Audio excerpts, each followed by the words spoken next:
আমাদের প্রিয় ডাক্তার ভাইদের কাছ থেকে পেয়ে থাকি, এবং ডাক্তার ভাইদের কাছ থেকে পাওয়া ঘটনার পরিমাণও খুব কম হয়। তবে এবারে আপনাদের সামনে উপস্থাপন করতে চাই মর্গ রিলেটেড একটি ঘটনা। আর এই ঘটনাটি যিনি পাঠিয়েছেন উনি ওনার কর্মস্থল, ওনার নাম বিস্তারিত আমাদেরকে জানিয়েছেন, ওনার ভিজিটিং কার্ডটাও আমাদেরকে ইমেল করে পাঠিয়েছিলেন, কিন্তু সঙ্গত কারণে ওনার নাম এবং কর্মস্থল আমরা বলতে পারছি না। তবে এতটুকু বলছি, রংপুর বিভাগের একটি জেলার সরকারি হসপিটালে উনি বর্তমানে মেডিকেল অফিসার হিসাবে কর্মরত রয়েছেন। তো যেহেতু ওনার এই পদবি এবং ওনার কর্মস্থল যেটাই আমরা বলি না কেন সেটা খুব স্পর্শকাতর হওয়ার কারণে আমরা ওনার নাম পরিচয় গোপন রাখলাম। তবে উনি যদি পরবর্তীতে ওনার যতটুকু পরিচয় প্রকাশ করতে চান আমাদেরকে জানাবেন, ততটুকুই আমরা প্রকাশ করব ইনশাল্লাহ। তো চলুন কথা না বাড়িয়ে মূল ঘটনাতে চলে যাব। প্রথম ঘটনাটি মর্গ রিলেটেড ঘটনা, আর দ্বিতীয় ঘটনাটি আপনাদের সকলের প্রিয় মাশফিক ভাইয়ের ঘটনা। তো প্রথম যে ঘটনাটি আপনাদের সাথে শেয়ার করব, এই ঘটনাটি যখন ঘটে তখন উনি মেডিকেল অফিসার হিসাবে কর্মরত ছিলেন। 2021 সালের ঘটনা। এই 2021 সালের কোনো এক বৃহস্পতিবার মার্চ মাসের এক রাত্রে উনি ডিউটি শেষ করে ওনার কোয়ার্টারে চলে আসেন। আর একজন ডক্টর কিন্তু সবসময় অন ডিউটিতে থাকেন, কারণ কখন কোন ইমার্জেন্সি হয় এটা তো বলা যায় না, তাই না? আর এই কারণে অন্যান্য চাকরিগুলোতে সরকারি ছুটির দিন বলতে যেটা বোঝায়, ডাক্তারদের ক্ষেত্রে কিন্তু এমনটা আসলে ওভাবে হয় না। তো পরের দিন তো শুক্রবার, তাই উনি ভেবেছিলেন যে তুই অনেক ধকল গিয়েছে, এই সপ্তাহটা টানা ডিউটি করে শুক্রবার আছে, তাই এই রাত্রে খুব ভালো একটা ঘুম দিয়ে উঠবেন উনি। তাড়াতাড়ি ডিনার সেরে উনি শুয়ে পড়লেন। অনেক পরিশ্রান্ত হবার কারণে কখন যে ঘুমিয়েছেন উনি বলতেও পারেন না। ওনার ঘুম ভাঙে রাত 3:30 কি 4:45 দিকে। ওনার ফোনে যে কল এসেছিল সেই কলের রিংটোনের মাধ্যমে। তো উনি রিসিভ করেন, কারণ কল কেটে দেওয়ার আসলে কোনো সুযোগ নাই, ডাক্তারদের রিসিভ করতেই হবে। তো রিসিভ করার পর অপর প্রান্ত থেকে শুনতে পেলেন থানার একজন সাব ইন্সপেক্টর ফোন করেছেন, এবং উনি বললেন যে স্যার, দুটো অ্যাক্সিডেন্টের কেস এসেছে, দুটো ডেড বডি, জরুরি পোস্টমর্টেম বা ময়নাতদন্ত রিপোর্ট খুবই প্রয়োজন। আপনার হসপিটালের ফরেন্সিক প্যাথোলজিক্যাল ডিপার্টমেন্টের প্রধান তো নেই অন ডিউটিতে, আপনি কাইন্ডলি এসে একটু পোস্টমর্টেম করে রিপোর্টটা সাইন করে দিন। কি আর করা, রাত 4টার সময় ল্যাব ড্রেস অ্যাপ্রনটা গায়ে দিয়ে উনি গেলেন হসপিটালে। কথা বললেন ডিউটি অফিসারদের সাথে, তারপর মর্গের ডোমদেরকে জিজ্ঞেস করলেন যে ডেড বডি কি ডিসেকশন করা হয়েছে বা অঙ্গ প্রত্যঙ্গগুলো কি পরীক্ষা করার জন্য আলাদা করা হয়েছে। তো ডোমরা বললেন যে জি স্যার, আপনি এখন টেস্ট করে রিপোর্টটা দিলেই হবে, আমরা গুছিয়ে রেখেছি। তো উনি মর্গে ঢোকেন। ওই সময় মর্গে কেউ ছিল না, উনি একাই ছিলেন, যেহেতু অনেকটা কাজ আগেই করা হয়ে গিয়েছিল। তো উনি লাশ দুটো দেখেন, তো নমুনাগুলো টেস্ট করবার জন্য প্রস্তুতি নিচ্ছেন এক এক করে। আর নিজের ডেস্কে এসে উনি বসেছেন আর নোট ডাউন করা শুরু করেছেন ওই রিপোর্টের পয়েন্টগুলো। তখন উনি মর্গে একাই রয়েছেন, আর ওনার কাছে এক মগ কফি ছিল। তা আমরা অনেকে চিন্তা করি যে মর্গে বসে কফি খাওয়া, আসলে যারা এই প্রফেশনে আছেন তাদের আসলে ওই প্রফেশনে থাকতে থাকতে, কাজ করতে করতে আমরা স্বাভাবিক যেভাবে চিন্তা করি ওনাদের ওইভাবে চিন্তা করলে হয় না। ওনাদেরকে সবকিছু মিলিয়েই বাঁচতে হয়, চলতে হয়, তা না হলে তো বডি ফিট থাকবে না। ওনারা যদি দুর্বল হয়ে পড়েন, অসুস্থ হয়ে পড়েন, তাহলে অনেক কাজ কিন্তু আটকে থাকবে। তো উনি মাঝে মাঝে মগে কফিতে চুমুক দিচ্ছেন আর রিপোর্টের মেইন পয়েন্টগুলো নোট ডাউন করছেন। হঠাৎ করে স্পষ্ট সালামের শব্দ ভেসে আসলো। তো উনি প্রথমে ভেবেছেন হয়তো মর্গের দারোয়ান বা লাশ, মানে যাদের আর কি, মানে ওই লাশের আত্মীয় স্বজনদের কেউ হয়তো এসেছেন। তো উনি কি করেছেন, দরজার দিকে এগিয়েছেন। তো উনি কাউকে দেখেন না। তো আবারও সালামের শব্দ উনি শুনলেন এবং ওই শব্দটা বলছে, ডাক্তার সাহেব পেছনে তাকান। আমাদের যিনি ঘটনা পাঠিয়েছেন উনি আমাদেরকে জানিয়েছেন যে ওনার জীবনে ছোটবেলা থেকে প্যারানরমাল বিভিন্ন ঘটনার সম্মুখীন হয়েছেন এবং এখনো হচ্ছেন। অভিজ্ঞতা শেষ নাই ওনার, কিন্তু এবার যেটি ঘটল এটা সত্যি অন্যরকম। কিন্তু কেন যেন উনি ভয় পেলেন না। উনি পেছন দিকে ঘুরে তাকিয়ে দেখেন একটা ডেড বডি স্ট্রেচারে বসে আছে। ওই স্ট্রেচারে যে বসে আছে ডেড বডিটি কোনো ভয়ানক শব্দ বা কোনো ভয়ানক চেহারা নিয়ে নয়, একদম স্বাভাবিক একটা মানুষ যদি স্ট্রেচারে বসে থাকে ঠিক তেমন।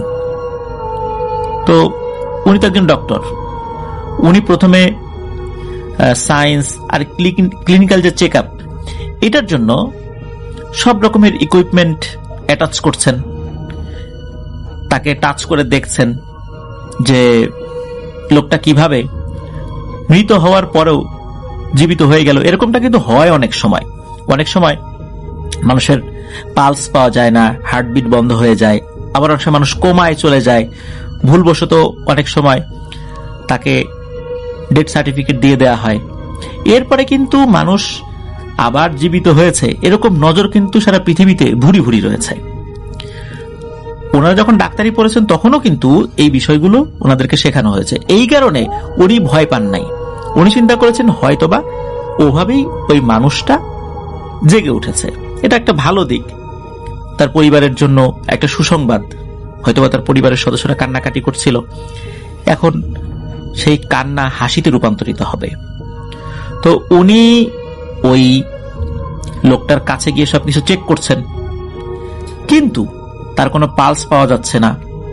তার চোখের যে মণি, মৃত মানুষের মণি যেরকম হয় ওই রকম, এবং মেডিকেল সায়েন্স অনুযায়ী উনি আরো 6 ঘন্টা আগেই মারা গেছেন। কিন্তু দিব্যি তার সামনে বসে আছে। নিজের চোখকে কি অবিশ্বাস করবেন না বিশ্বাস করবেন কিছুই বুঝতে পারছিলেন না। এরপর ওই ডেড বডিটা বলে ওঠে, স্যার আপনি ভয় পাবেন না, আর আপনি যেগুলো করছেন এগুলো করে কিন্তু কোনো লাভ নাই, আমি কিন্তু বেঁচে নাই, আপনি আমার একটা উপকার করবেন দয়া করে।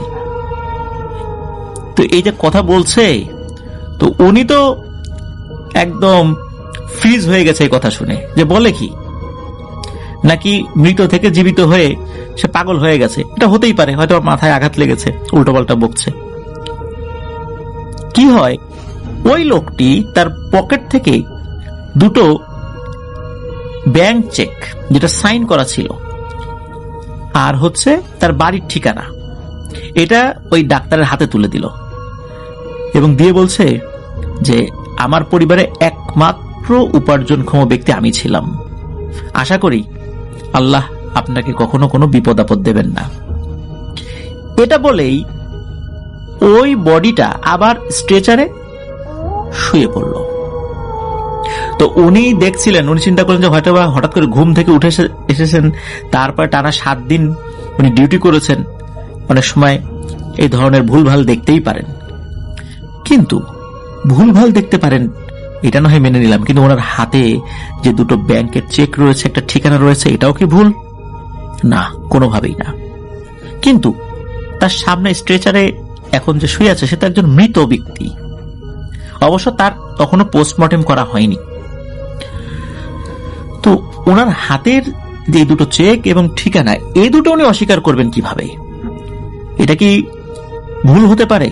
নিশ্চয়ই না, এটা কোনো মনের ভুল না। উনি 10 মিনিট বোবার মতো তাকিয়ে রয়েছেন ওই বডিটার দিকে, স্তব্ধ হয়ে গেছেন একদম। চোখ দিয়ে কখন যে পানি গড়িয়ে পড়ছে ওনার, উনি টেরও পান নাই। উনি এই বিষয়টা কারোর সাথে শেয়ার করেন নাই, এমনকি ডোমদের সাথেও না। উনি যে কাজটি করছিলেন যথারীতি ওই কাজটি করা শুরু করেন। শুরু করতেই ওই ডোমরা আবার ওই রুমে চলে আসে, তাদের সামনেই উনি ওই রিপোর্টটা লিখে সাইন করে থানার ডিউটি অফিসারদেরকে ডাকেন। তো তাদের কাছে ওই বিষয়টা বুঝিয়ে দিয়ে উনি রুমে ফেরত আসেন। আসার পর উনি একটা স্লিপিং পিল নিতে বাধ্য হলেন, কারণ চোখ বন্ধ করলেই বারবার ওই দৃশ্যটা ভেসে উঠছিল ওনার চোখের ভেতরে। যেটা ওনার মানসিকভাবে খুবই বিপর্যস্ত করে ফেলছিল। উনি পরের দিন সকালবেলা আবারও ওই চেক দুটি হাতে নিলেন, আর ঠিকানাটাও, এবং জুম্মার নামাজের পর উনি ওই ঠিকানায় গিয়ে পৌঁছেছিলেন। এবং উনি গিয়ে জিজ্ঞেস করেন যে এটা সেই লোকের বাড়ি কিনা, মানে যেই লোকটা একটা নাম লেখা ছিল আর কি। তো ওই পরিবারের সদস্যরা কাঁদতে কাঁদতে বের হলেন, এবং এর মাঝে ওই ব্যক্তির মা ছিলেন। তো তার হাতে দুটো চেক উনি দিয়ে আসেন, এবং উনি বলেন যে বিষয়টা কাউকে বলার দরকার নাই, ওই চেক দুটো তার জামার মধ্যে পাওয়া গেছে, এতটুকু বলেন। এটা অন্য কারো হাতে গেলে সমস্যা হতে পারত, এই কারণে আমি নিজেই আপনাদের হাতে তুলে দিয়ে গেলাম। তো উনি ওখান থেকে ফেরত আসছিলেন। দিনের বেলাতেই হঠাৎ করে ওনার কানের কাছে একটা ফিস ফিস শব্দ শোনেন। কেউ একজন বলল, স্যার আপনার অবদানটা কিন্তু কখনোই ভুলবেন না, আল্লাহ আপনার ভালো করবেন। তো এরকম একটা ফিস ফিস কণ্ঠস্বর পাওয়া গেল। প্রিয় লিসেনার্স, এই যে ঘটনাটা, এটা কি কোনো যুক্তি দিয়ে, তর্ক দিয়ে, সায়েন্স দিয়ে ব্যাখ্যা করা সম্ভব? কোনোভাবেই সম্ভব নয়। তবে আমরা এতটুকু বলতে পারি যে কখনো কখনো অনেক ভালো জিন তারা এই ধরনের কিছু কাজ করেন, কারণ মৃত ব্যক্তি কখনো জীবিত হতে পারে না। আর কখনো চোখের সামনে তারা একটা মায়াজাল সৃষ্টি করে এই ধরনের একটা ঘটনা ঘটান, আর এই ঘটনা ঘটানোর মাধ্যম দিয়ে কোনো বস্তুগত জিনিসও এক জায়গা থেকে আরেক জায়গায় সরানো যায়। যেমনটা হয়েছে এই ঘটনার বেলায়, দুটো চেক এই আমাদের ডাক্তার ভাইয়ের হাতে হস্তান্তর করা হয়েছিল, এবং উনি যথারীতি এই চেক দুটো তার পরিবারের কাছে হস্তান্তর করেছেন। আসলে পৃথিবীটা বড়ই রহস্যময়, সবকিছু আসলে যুক্তিতর্ক দিয়ে হয় না। এই ঘটনাটি তার একটি প্রমাণ। যেহেতু আমাদের এই ডাক্তার ভাই উনি খুবই গুরুত্বপূর্ণ একটা দায়িত্বে রয়েছেন, তাহলে প্রিয় লিসেনার্স বুঝতেই পারছেন যে কি কারণ ওনার নাম এবং ওনার বর্তমান কর্মস্থলটা আমরা বললাম না। তবে আবারও বলছি, উনি যতটুকু আমাদেরকে পরবর্তীতে ওনার বিষয়ে প্রকাশ করতে বলবেন, আমরা ইনশাল্লাহ ততটুকুই আপনাদের সামনে প্রকাশ করব। উনি বলেছেন ওনার সাথে আরো অনেক ঘটনা রয়েছে, পর্যায়ক্রমে আমাদেরকে সেগুলো পাঠাবেন। আর উনি এটাও বলেছেন যে এই ডাক্তারি প্রফেশনটা এমন একটা প্রফেশন, অনেক মৃত্যু চোখের সামনে দেখতে হয়, আর সেই রোগীর আত্মীয় স্বজনদেরকে বা লাশের আত্মীয় স্বজনদেরকে জাস্ট খালি এতটুকুই বলতে হয় যে আই এম সরি, উনি মারা গেছেন। আর এগুলো বলতে বলতে একটা সময় আর সেই অনুভূতিটাও থাকে না, যে অনুভূতিটা প্রথমের দিকে থাকে, কারণ শত শত মানুষের মৃত্যু চোখে দেখতে দেখতে একটা সময় বিষয়টা স্বাভাবিক হয়ে যায়। মানুষ একটা সময় পাথর হয়ে যায়, কিন্তু তারপরও পেশাগত দায়িত্ব তো চালিয়ে যেতেই হবে, তাই না? শুভকামনা রইল পৃথিবীর সকল ডাক্তারের প্রতি, যারা নিজেদের প্রাণকে বিপন্ন করে করোনা মহামারীর সময়ও চিকিৎসা দিয়ে গেছেন, আর নিজেদের সুখ, হাসি, আনন্দ এগুলো বিসর্জন দিয়ে মানুষের জন্য প্রতিনিয়ত সেবা করে যাচ্ছেন। দু চারজন খারাপ মানুষ সব জায়গাতেই আছে, সব প্রফেশনেই আছে, তার জন্য পুরো প্রফেশনকে আমরা কখনো খারাপ বলতে পারি না। সব প্রফেশনেই এরকম আছে। আমরা দেখতে পারি যে মাদ্রাসার ভেতরেও অনেক ধরনের স্ক্যান্ডাল আমরা শুনতে পাই। তার মানে কি এই যে সব হুজুররাই খারাপ? বিষয়টা কিন্তু এরকম নয়। ডাক্তারদের মধ্যেও আছে, পুলিশের মধ্যেও আছে, শিক্ষকদের মধ্যে আছে, সব জায়গাতে এরকমটা রয়েছে। কিন্তু সেই ব্যক্তিদের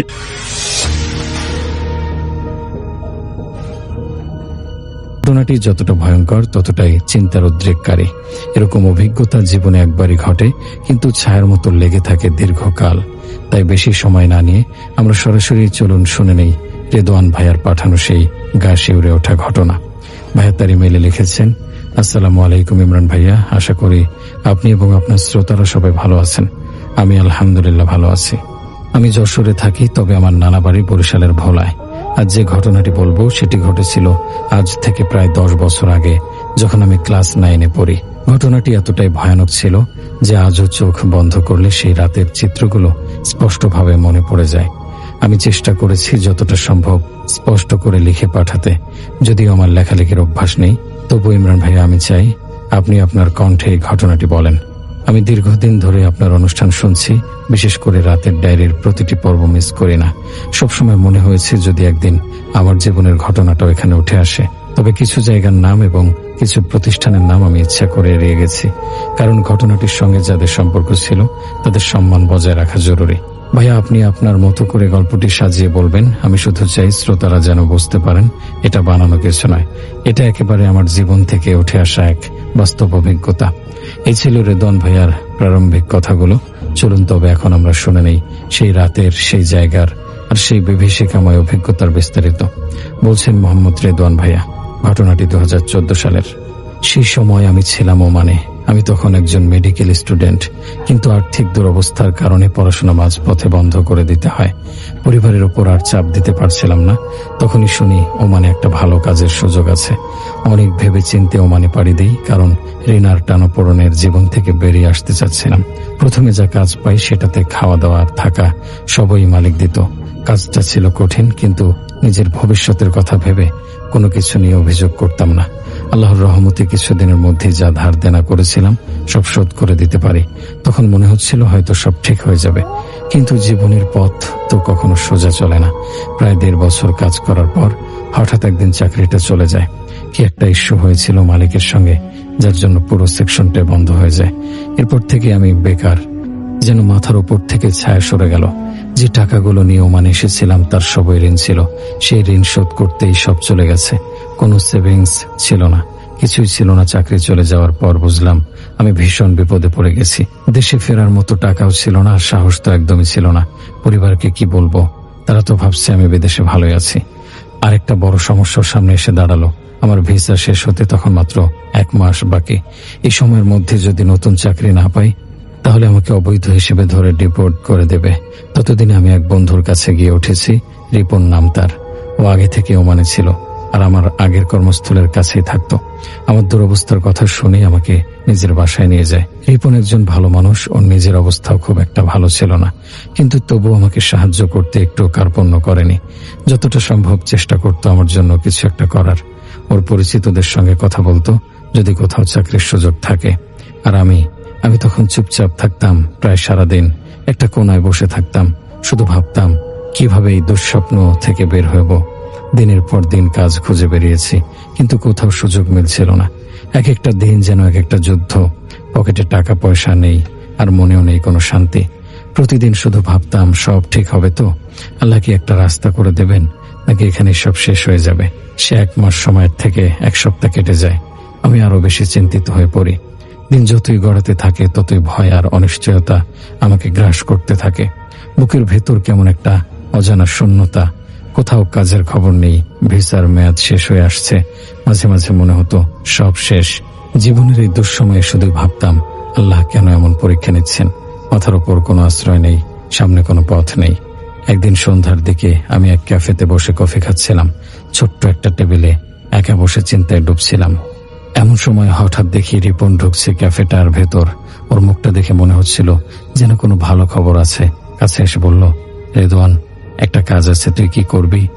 ওর কথা শুনে আমার শরীর যেন আবার প্রাণ ফিরে পেল। মনে হচ্ছিল কেউ আমাকে অন্ধকারে টেনে আলোয় নিয়ে এসেছে।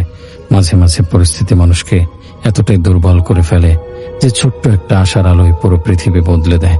আমার সেই বন্ধু, যার বাসায় আমি মাথা গোজার ঠাঁই পেয়েছি, সেই আজ আমাকে একটি নতুন সম্ভাবনার দরজা দেখাচ্ছে। এমন বন্ধুই তো সত্যিকারের বন্ধু। এমন মানুষের জন্যই তো দোয়া উঠে আসে হৃদয় থেকে। আমি আনন্দে অভিভূত হয়ে গেলাম। তখনই রিপন হেসে বলল, আরে ভাই, আগে কাজের কথাটা তো শুনবি। আগেই তো অনেক খুশি হয়ে যাচ্ছিস। আমি হেসে ওর 2 হাত চেপে ধরলাম, যেন শেষ আশার দড়িটা ধরে ফেলেছি। বললাম, যে কোনো কাজ করব ভাই, তুই বল কি কাঁচামাল, কোনো সমস্যা নেই। তখন রিপন আমাকে জানালো, বন্ধু, এটা একটা হাসপাতালের কাজ। এবার আমি খুশি এবং অবাক হয়ে গেলাম। রিপন আমাকে একটু থেমে থেমে বলল, কাজটা হাসপাতালের মর্গের। এটা শুনে আমি খুব ভয় পেয়ে গেলাম, কারণ মর্গের নাম শুনলেই বুকের ভেতর কেমন যেন একটা ঠান্ডা স্রোত বয়ে যায়। আমি ওকে সঙ্গে সঙ্গে বললাম, সেখানে তো ডাক্তারদের কাজ, যারা ময়না তদন্ত করে, তাদের প্রয়োজন। আমি তো সেরকম কেউ নই। আমার ভয় আর সন্দেহে ভরা মুখ দেখে রিপন এবার একটু গম্ভীরভাবে বলল, তুই চিন্তা করিস না, তোকে ময়না তদন্ত করতে হবে না, কাজটা অনেক সহজ, শুধু রাতের বেলায় পাহারাদারের মতো একটা দায়িত্ব। রেজিস্টার খাতা দেখে দেখা, কাউকে বাইরে থেকে ঢুকতে দেওয়া যাবে না। ওর কথা শুনে কিছুটা আশ্বস্ত হলেও মনটা তখনও অস্থির ছিল। রিপন বুঝতে পারলো আমি পুরোপুরি ভরসা পাচ্ছি না। ও এবার বিশদভাবে সব বুঝিয়ে বলতে শুরু করলো। জানালো বেতন খুবই ভালো, মাসে 25,000 টাকা, খাবার থাকার ব্যবস্থাও আছে, হাসপাতালের পাশে একটি ছোট রুম দেয়া হবে থাকার জন্য। এই সুবিধাগুলো শুনে আমার ভেতরের দ্বন্দ্বটা একটু একটু করে দূর হতে লাগলো। রিপন বলল, শুধু সাহসটা থাকতে হবে, তাহলেই পারবে। কাজ কঠিন না, কিন্তু জায়গাটা মর্গ, তাই সবাই ভয় পায়। আমি তখন ভাবতে লাগলাম, আমার অবস্থা তো এমনিতেই খারাপ, চাকরির জন্য হন্যে হয়ে ঘুরছি, এত ভালো বেতনের সুযোগ হয়তো আর আসবে না। শেষমেশ সব চিন্তা ভাবনা মিলিয়ে আমি রাজি হয়ে গেলাম। আমার রাজি হওয়া দেখে রিপনও খুশি হয়ে গেল।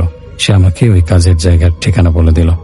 তারপর সকাল হলে আমি হাত মুখ ধুয়ে কিছু নাস্তা করে রিপনের দেয়া ঠিকানায় রওনা হলাম। ঠিকানাটি ছিল একটি ছোট্ট হাসপাতালে, শহরের এক প্রান্তে। জায়গাটায় পৌঁছে আমি খানিকটা অবাক হয়ে গেলাম।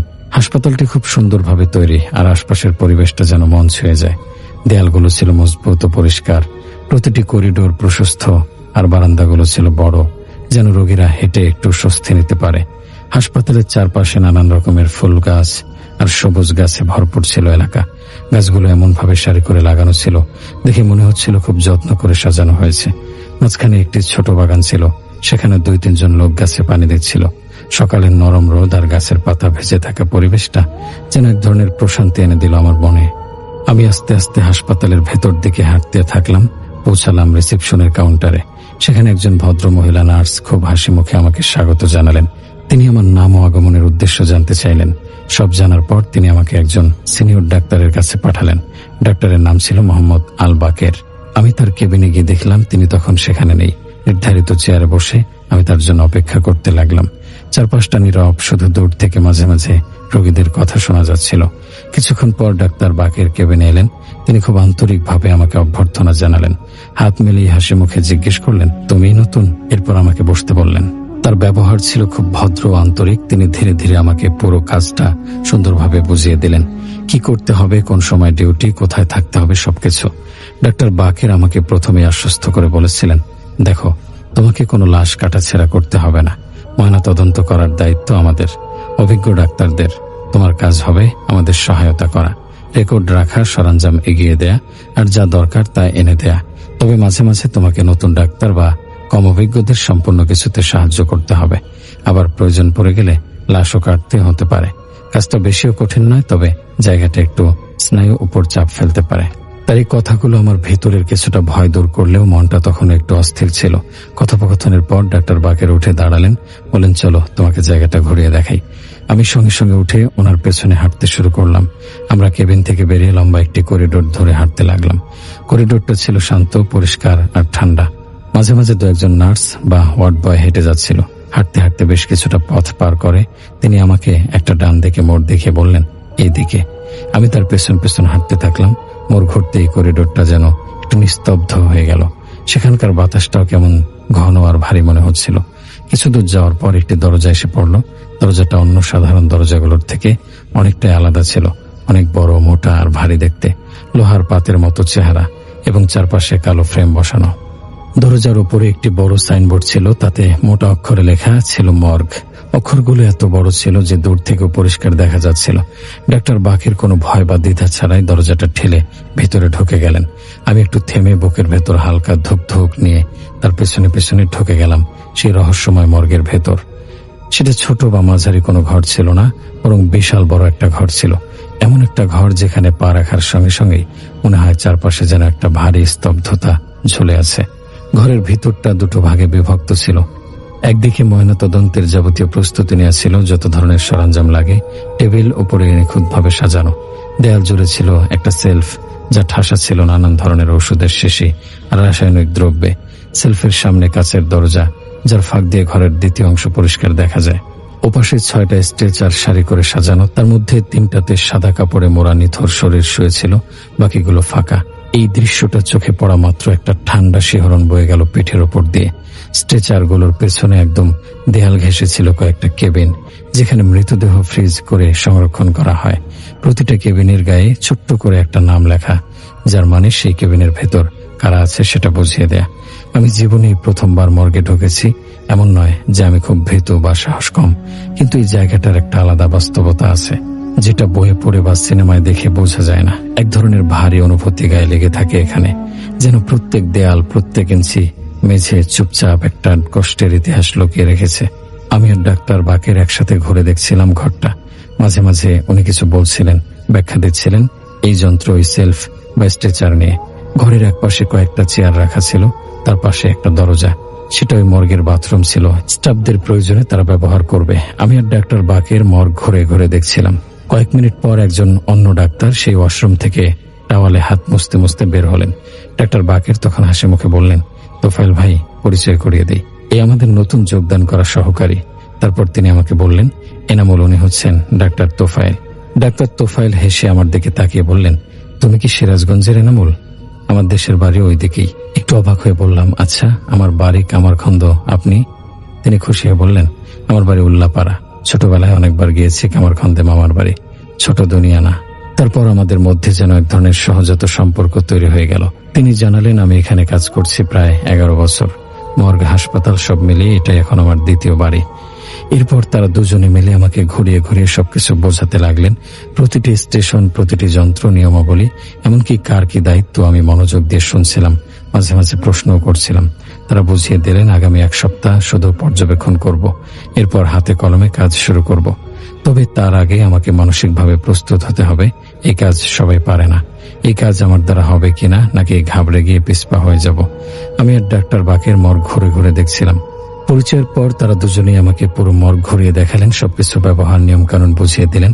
আমাকে বলা হলো, আমাকে আপাতত শুধু দেখাশোনা করতে হবে এবং ধীরে ধীরে হাতে কলমে কাজ শিখে নিতে হবে। 1 সপ্তাহ পর আমাকে একটি ছোট এক রুমের ফ্ল্যাট দেয়া হবে। তবে তার আগে আমাকে বুঝতে হবে আমি এই কাজের জন্য উপযুক্ত কিনা, মন শক্ত রাখতে পারি কিনা, সাহস থাকে কিনা। ডাক্তার তোফায়েলও খুব ভালো মানুষ ছিলেন। তিনি আমাকে বুঝিয়ে বললেন, কোনো কাজ ছোট বা বড় নয়, বরং দায়িত্বটা বড়। এই পেশায় মন শক্ত রাখতে হবে। এক পর্যায়ে আমাকে ভালোভাবে কাজগুলো বোঝানো হলো। আমার ডিউটি রাত 9টা পর্যন্ত। সন্ধ্যার দিকে সেই 3টি লাশের আত্মীয়রা এসে লাশ নিয়ে যায়। এতে করে আমার ভেতরের ভয়টাও কিছুটা হালকা হয়ে যায়। আমাকে বলা হলো, যখনই ময়নাতদন্ত হবে, ডাক্তারদের যন্ত্রপাতি এগিয়ে দিতে হবে। নতুন লাশ এলে তাকে ভালোভাবে প্যাকেট করে ফ্রিজে রাখতে হবে। তার নাম ঠিকানা লিখতে হবে, ছবি তুলতে হবে, আর ফিঙ্গারপ্রিন্ট নিতে হবে, কারণ শনাক্তকরণে ফিঙ্গারপ্রিন্ট গুরুত্বপূর্ণ। এসব ছিল আমার মূল দায়িত্ব। আমি ডাক্তারদের ব্যবহার দেখে মুগ্ধ হয়ে যাই। তখনই বুঝে ফেলে এই কাজটাই আমার করতে হবে। মানসিকভাবে নিজেকে প্রস্তুত করে ফেললাম। আল্লাহর নাম নিয়ে কাজ শুরু করলাম। প্রথম 2 দিন খুব ভালোভাবে কেটে গেল। ডাক্তার তোফায়েলও খুব খুশি ছিলেন। মাত্র 2 দিনের মধ্যেই আমাদের মধ্যে ভালো একটা বন্ধুত্ব তৈরি হয়ে যায়। জানলাম তার পরিবার লন্ডনে থাকে আর তিনি বাংলাদেশ থেকেই কাজ করেন। সামনে তার ছুটি আসছে। তিনি আমাকে বললেন, আমি গত 3 বছর ধরে পরিবারকে দেখিনি, এবার ছুটি পেলে ওদের কাছে যাব। তুমি তো ভালো করেছো, আমার অবর্তমানে তুমি সামলাতে পারবে। আমি একটু ভয় পেয়ে বলি, স্যার, আমি তো নতুন, একা পারবো তো? তিনি হেসে বললেন, ছুটি শুরু হতে এখনো 4 মাস বাকি, তুমি তার মধ্যে আরো দক্ষ হয়ে যাবে, চিন্তা করো না। আমি কিছুটা আশ্বস্ত হয়ে গেলাম। তোফায়েল স্যার আমাকে ধাপে ধাপে সবকিছু শিখিয়ে দিলেন। পোস্টমর্টেম করা, রিপোর্ট লেখা, নমুনা সংগ্রহ, এমনকি ফিঙ্গারপ্রিন্ট বিশ্লেষণ পর্যন্ত। আমি কাজ করছি প্রায় 1.5 মাস হয়ে গেল। আগের চাইতে অনেক বেশি দক্ষতা চলে এসেছে। একদিন হঠাৎ তিনি বললেন, আজ একটা লাশ আসবে, পোস্টমর্টেমটা তুমি করবে, আমি তোমার দক্ষতা দেখতে চাই।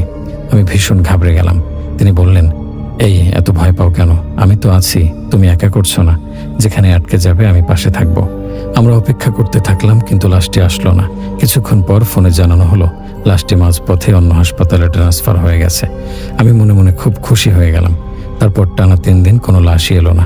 তবে চাকরি বলেই হোক, প্রতিদিন মর্গে ঠিক হয়ে আসতে হলো। 4র্থ দিন সকাল 7:30টায় মর্গে পৌঁছালাম। দেখি কিছু পুলিশ এসেছে। তাদের কাছ থেকে বুঝতে পারলাম একটা নতুন লাশ এসেছে। অফিসাররা জানালেন, এই লাশটি পোস্টমর্টেম রিপোর্ট খুব তাড়াতাড়ি লাগবে, এটা এমার্জেন্সি কেস। লাশটি স্ট্রেচারে রাখা ছিল। অফিসাররা কথা বলে চলে গেলেন। আমি ডাক্তার বাকেরের জন্য অপেক্ষা করতে লাগলাম, কিন্তু আজ তিনি এলেন না। সাধারণত 9টার মধ্যে এসে পড়েন। সময় গড়িয়ে যাচ্ছিল, মনে মনে চিন্তা বাড়ছিল। ভয়ে ভয়ে স্ট্রেচারের দিকে এগিয়ে গেলাম। ধীরে ধীরে কাঁপতে কাঁপতে মুখের কাপড়টা সরালাম। এক লাফে পিছিয়ে গেলাম। লাশটা খুব অল্প বয়সী একটা মেয়ের, 20 বা 21 বছর হবে। চোখ দুটো খোলা, মুখটা হা হয়ে আছে। গায়ে একটা অদ্ভুত ঠান্ডা কাঁপুনি জড়িয়েছিল।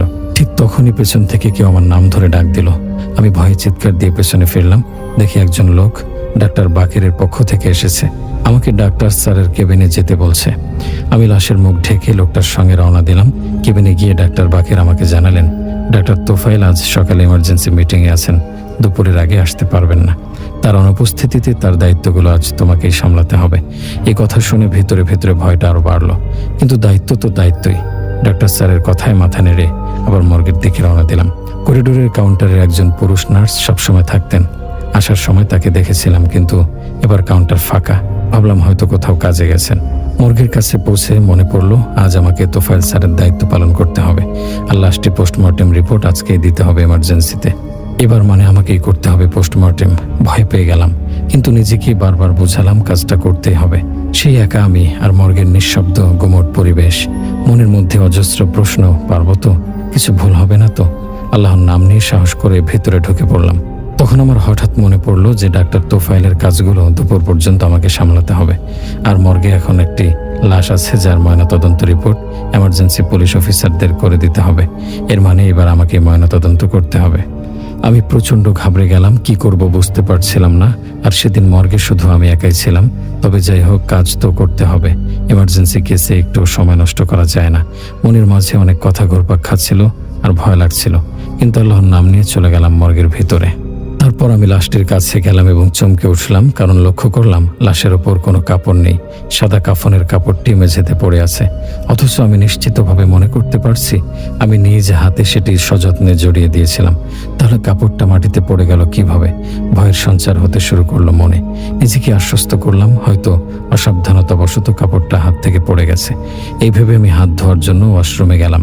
এবার গ্লাভস পরে নিয়ে কাজ শুরু করলাম। মেয়েটির মৃত্যুর ময়নাতদন্ত রিপোর্ট তৈরি করার দায়িত্ব আমারই। মেয়েটির পরনে ছিল সাদা রঙের একটি ফ্রক, যা হাঁটু পর্যন্ত নেমে এসেছে। মেয়েটির মৃত্যুর কারণ ছিল হাত পায়ের রগ কাটা। খুব ভয়াবহভাবে তার দুটি হাত ও দুটি পায়ের রগ কেটে ফেলা হয়েছিল। মৃতদেহের সঙ্গে আগেই কিছু তথ্য সরবরাহ করা হয়েছিল, যেখানে তার নাম লেখা ছিল সুমনা এবং চোখের রং ছিল কালো। কিন্তু যখন আমি তার চোখের দিকে তাকালাম, তখন দেখতে পেলাম সেগুলো নীল। এক মুহূর্তে আতঙ্কে আমার শরীর ঝাঁকুনি খেয়ে উঠল। ছবির সঙ্গে চোখের রঙের এই অমিল আমাকে আরো বিভ্রান্ত করলো, কারণ জীবিত অবস্থায় তোলা ছবিতেও তার চোখ কালো দেখাচ্ছিল। আমি বুঝে উঠতে পারছিলাম না ছবিটা ভুল নাকি এই দেহে এখন যে চোখের রং দেখা যাচ্ছে সেটি কোনো অজানা ঘটনার ফল। এই ভাবনার মধ্যে আমি ময়নাতদন্তের কাজ শেষ করলাম। চারপাশে নীরবতা, আশপাশে কেউ ছিল না, আমি একা। এই নিঃসঙ্গতা এবং পরিবেশ যেন ভয় আরো বাড়িয়ে দিচ্ছিল। ডাক্তার তোফায়েল সবসময় আমার সহায় ছিলেন, কিন্তু আজ তিনি অনুপস্থিত। সমস্ত কিছু শেষ করে আমি মেয়েটির ছবি তুলতে শুরু করলাম। হঠাৎ মনে পড়লো মেয়েটির মুখে একটি কাগজ দেখেছিলাম, যা তখনও বের করিনি। সঙ্গে সঙ্গে চিমটি দিয়ে সেটি বের করার চেষ্টা করলাম। কাগজটি সহজে বের হচ্ছিল না। অবশেষে যখন সেটি বের করতে পারলাম, খুলে দেখি সেখানে কিছু লেখা আছে, কিন্তু লেখাটি আমাদের বাংলা ভাষায় নয়। দেখে মনে হলো কোনো ভিন্ন ধর্মী এবং কালো জাদুর কাজে ব্যবহৃত অক্ষরে লেখা। আমি সেটিকে প্রমাণ হিসেবে সামনে রেখে দিলাম। এরপর আবার সবকিছু পরীক্ষা করে নিশ্চিত হলাম যেন কিছু বাদ না পড়ে। সব কাজ সম্পন্ন হওয়ার পর এখন শুধু মেয়েটির ফিঙ্গারপ্রিন্ট নেওয়া বাকি। স্ক্যানের জন্য আমি নিজেই তার হাত স্ক্যানার মেশিনে দিলাম। সঙ্গে সঙ্গে বিদ্যুৎ চলে গেল। রুম মুহূর্তের জন্য অন্ধকারে ঢেকে গেল। তবে ব্যাকআপ লাইট জ্বলে উঠল তৎক্ষণাৎ। লাইট আসতে আমার গলা শুকিয়ে গেল।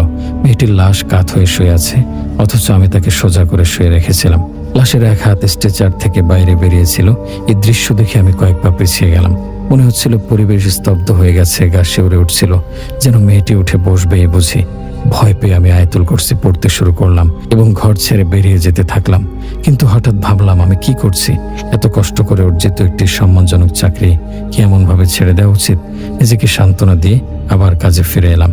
সাহস সঞ্চয় করে মেয়েটির হাত স্ট্রেচারে তুলে দিয়ে ফিঙ্গারপ্রিন্ট স্ক্যান করে তথ্য সেভ করলাম। এরপর লাশটি প্যাক করে ফ্রিজারে রেখে দিলাম। প্রয়োজনে ডাক্তার তোফায়েল এসে দেখে নেবেন। তবে এখনো রিপোর্ট প্রস্তুত করিনি। মনে হচ্ছিল যদি কোথাও ভুল হয়। ভাবলাম ডাক্তার তোফায়েল এসে পৌঁছালে তার সঙ্গে আলোচনা করে রিপোর্ট তৈরি করব। এমন সময় ফ্রিজারের দিকে চোখ পড়তেই দেখলাম মেয়েটির কেবিন খোলা। অবাক হয়ে ভাবলাম হয়তো ভালো করে বন্ধ করিনি।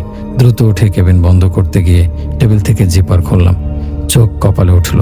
মেয়েটি আবার কাত হয়ে শুয়ে আছে। এবার আতঙ্কে পিছিয়ে গিয়ে স্ট্রেচারে ধাক্কা খেয়ে পড়ে গেলাম। পড়ে গিয়ে যা দেখলাম তাতে শরীর শিহরিত হয়ে উঠল। কেবিন নিজে থেকে আরো বেশি খুলে গেছে এবং লাশে কিছু অস্বাভাবিক প্রতিক্রিয়া দেখা যাচ্ছে। ঘরের নিস্তব্ধতা যেন ভয়কে বহুগুণে বাড়িয়ে দিচ্ছে। মনে হলো কেউ আমার কানের পাশে নিঃশ্বাস ফেলছে। চোখ বুজে জোরে জোরে আল্লাহর নাম নিতে লাগলাম। মনে হচ্ছিল সব কেবিন খুলে গেছে এবং মেয়েটির লাশ আমার দিকে এগিয়ে আসছে। ভয়ে চোখ খুলে দেখি সব স্বাভাবিক, লাশ নড়ছে না, কেবিন বন্ধ। শরীর গটিয়ে বসে পড়লাম। ঠিক তখনই একজন পুলিশ অফিসার ও হাসপাতালের একজন স্টাফ সেখানে এলো। যেন প্রাণ ফিরে পেলাম। উঠে দাঁড়ালাম। স্টাফ নতুন একটি লাশ এনেছিল স্ট্রেচারে।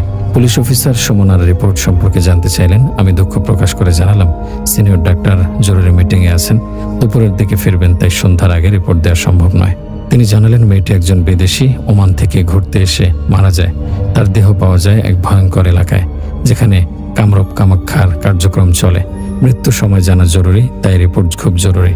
আমি তাকে আশ্বস্ত করলাম রিপোর্ট সন্ধ্যার আগে পাওয়া যাবে। তিনি বললেন সন্ধ্যায় এসে রিপোর্ট নেবেন এবং চলে গেলেন। কামরূপ কামাখ্যার কথা কম বেশি সবাই জানে। সেখানে সবসময় অশুভ শক্তির প্রভাব থাকে। বুঝতে পারলাম মেয়েটির মৃত্যু স্বাভাবিক নয়। মন অস্থির হয়ে উঠল। সময় তখন দুপুর 12টা। আরেকটি লাশ এসেছে, এক বৃদ্ধের। তার ময়নাতদন্ত করতে হবে। আল্লাহর নাম নিয়ে তার কাজ শেষ করে দ্রুত মর্গের অন্য অংশে চলে এলাম। কম্পিউটারে কামরূপ কামাখ্যার এলাকাটি নিয়ে রিসার্চ শুরু করলাম।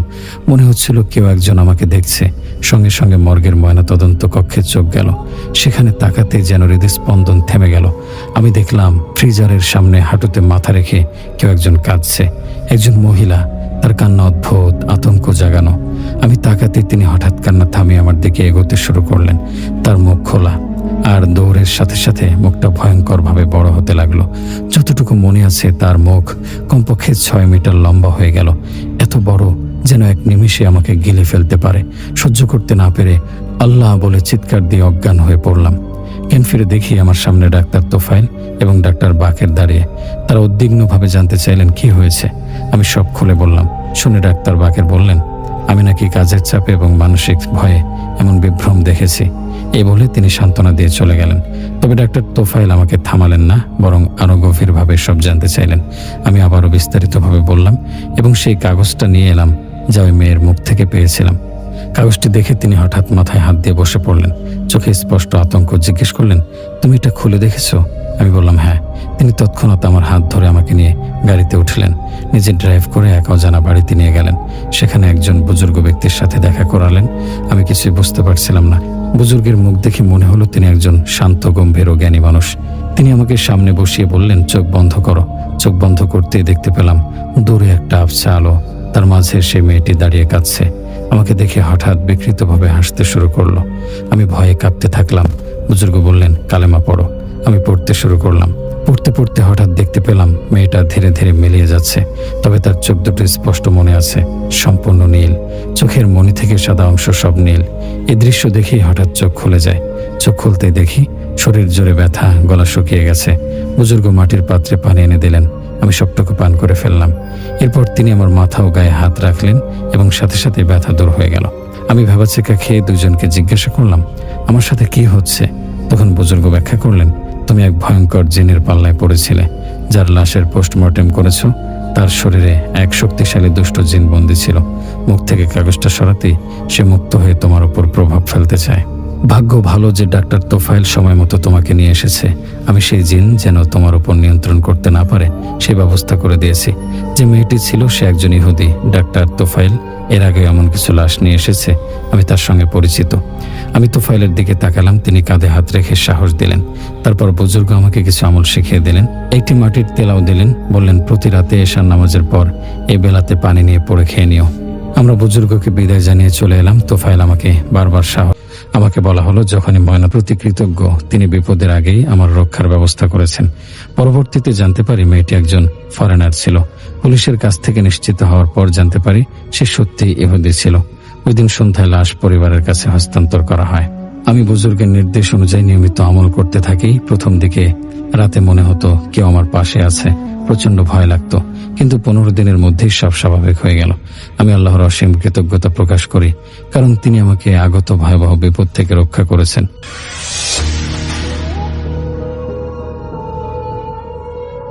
একটা ঘটনা শেয়ার করেছেন, একটা না দুটা ঘটনা পরপর। তো এই ঘটনাগুলো আমি শেয়ার করবো এখন আপনাদের কাছে। চলুন আমরা শুনে আসি হৃদয়ের একটা অভিজ্ঞতা।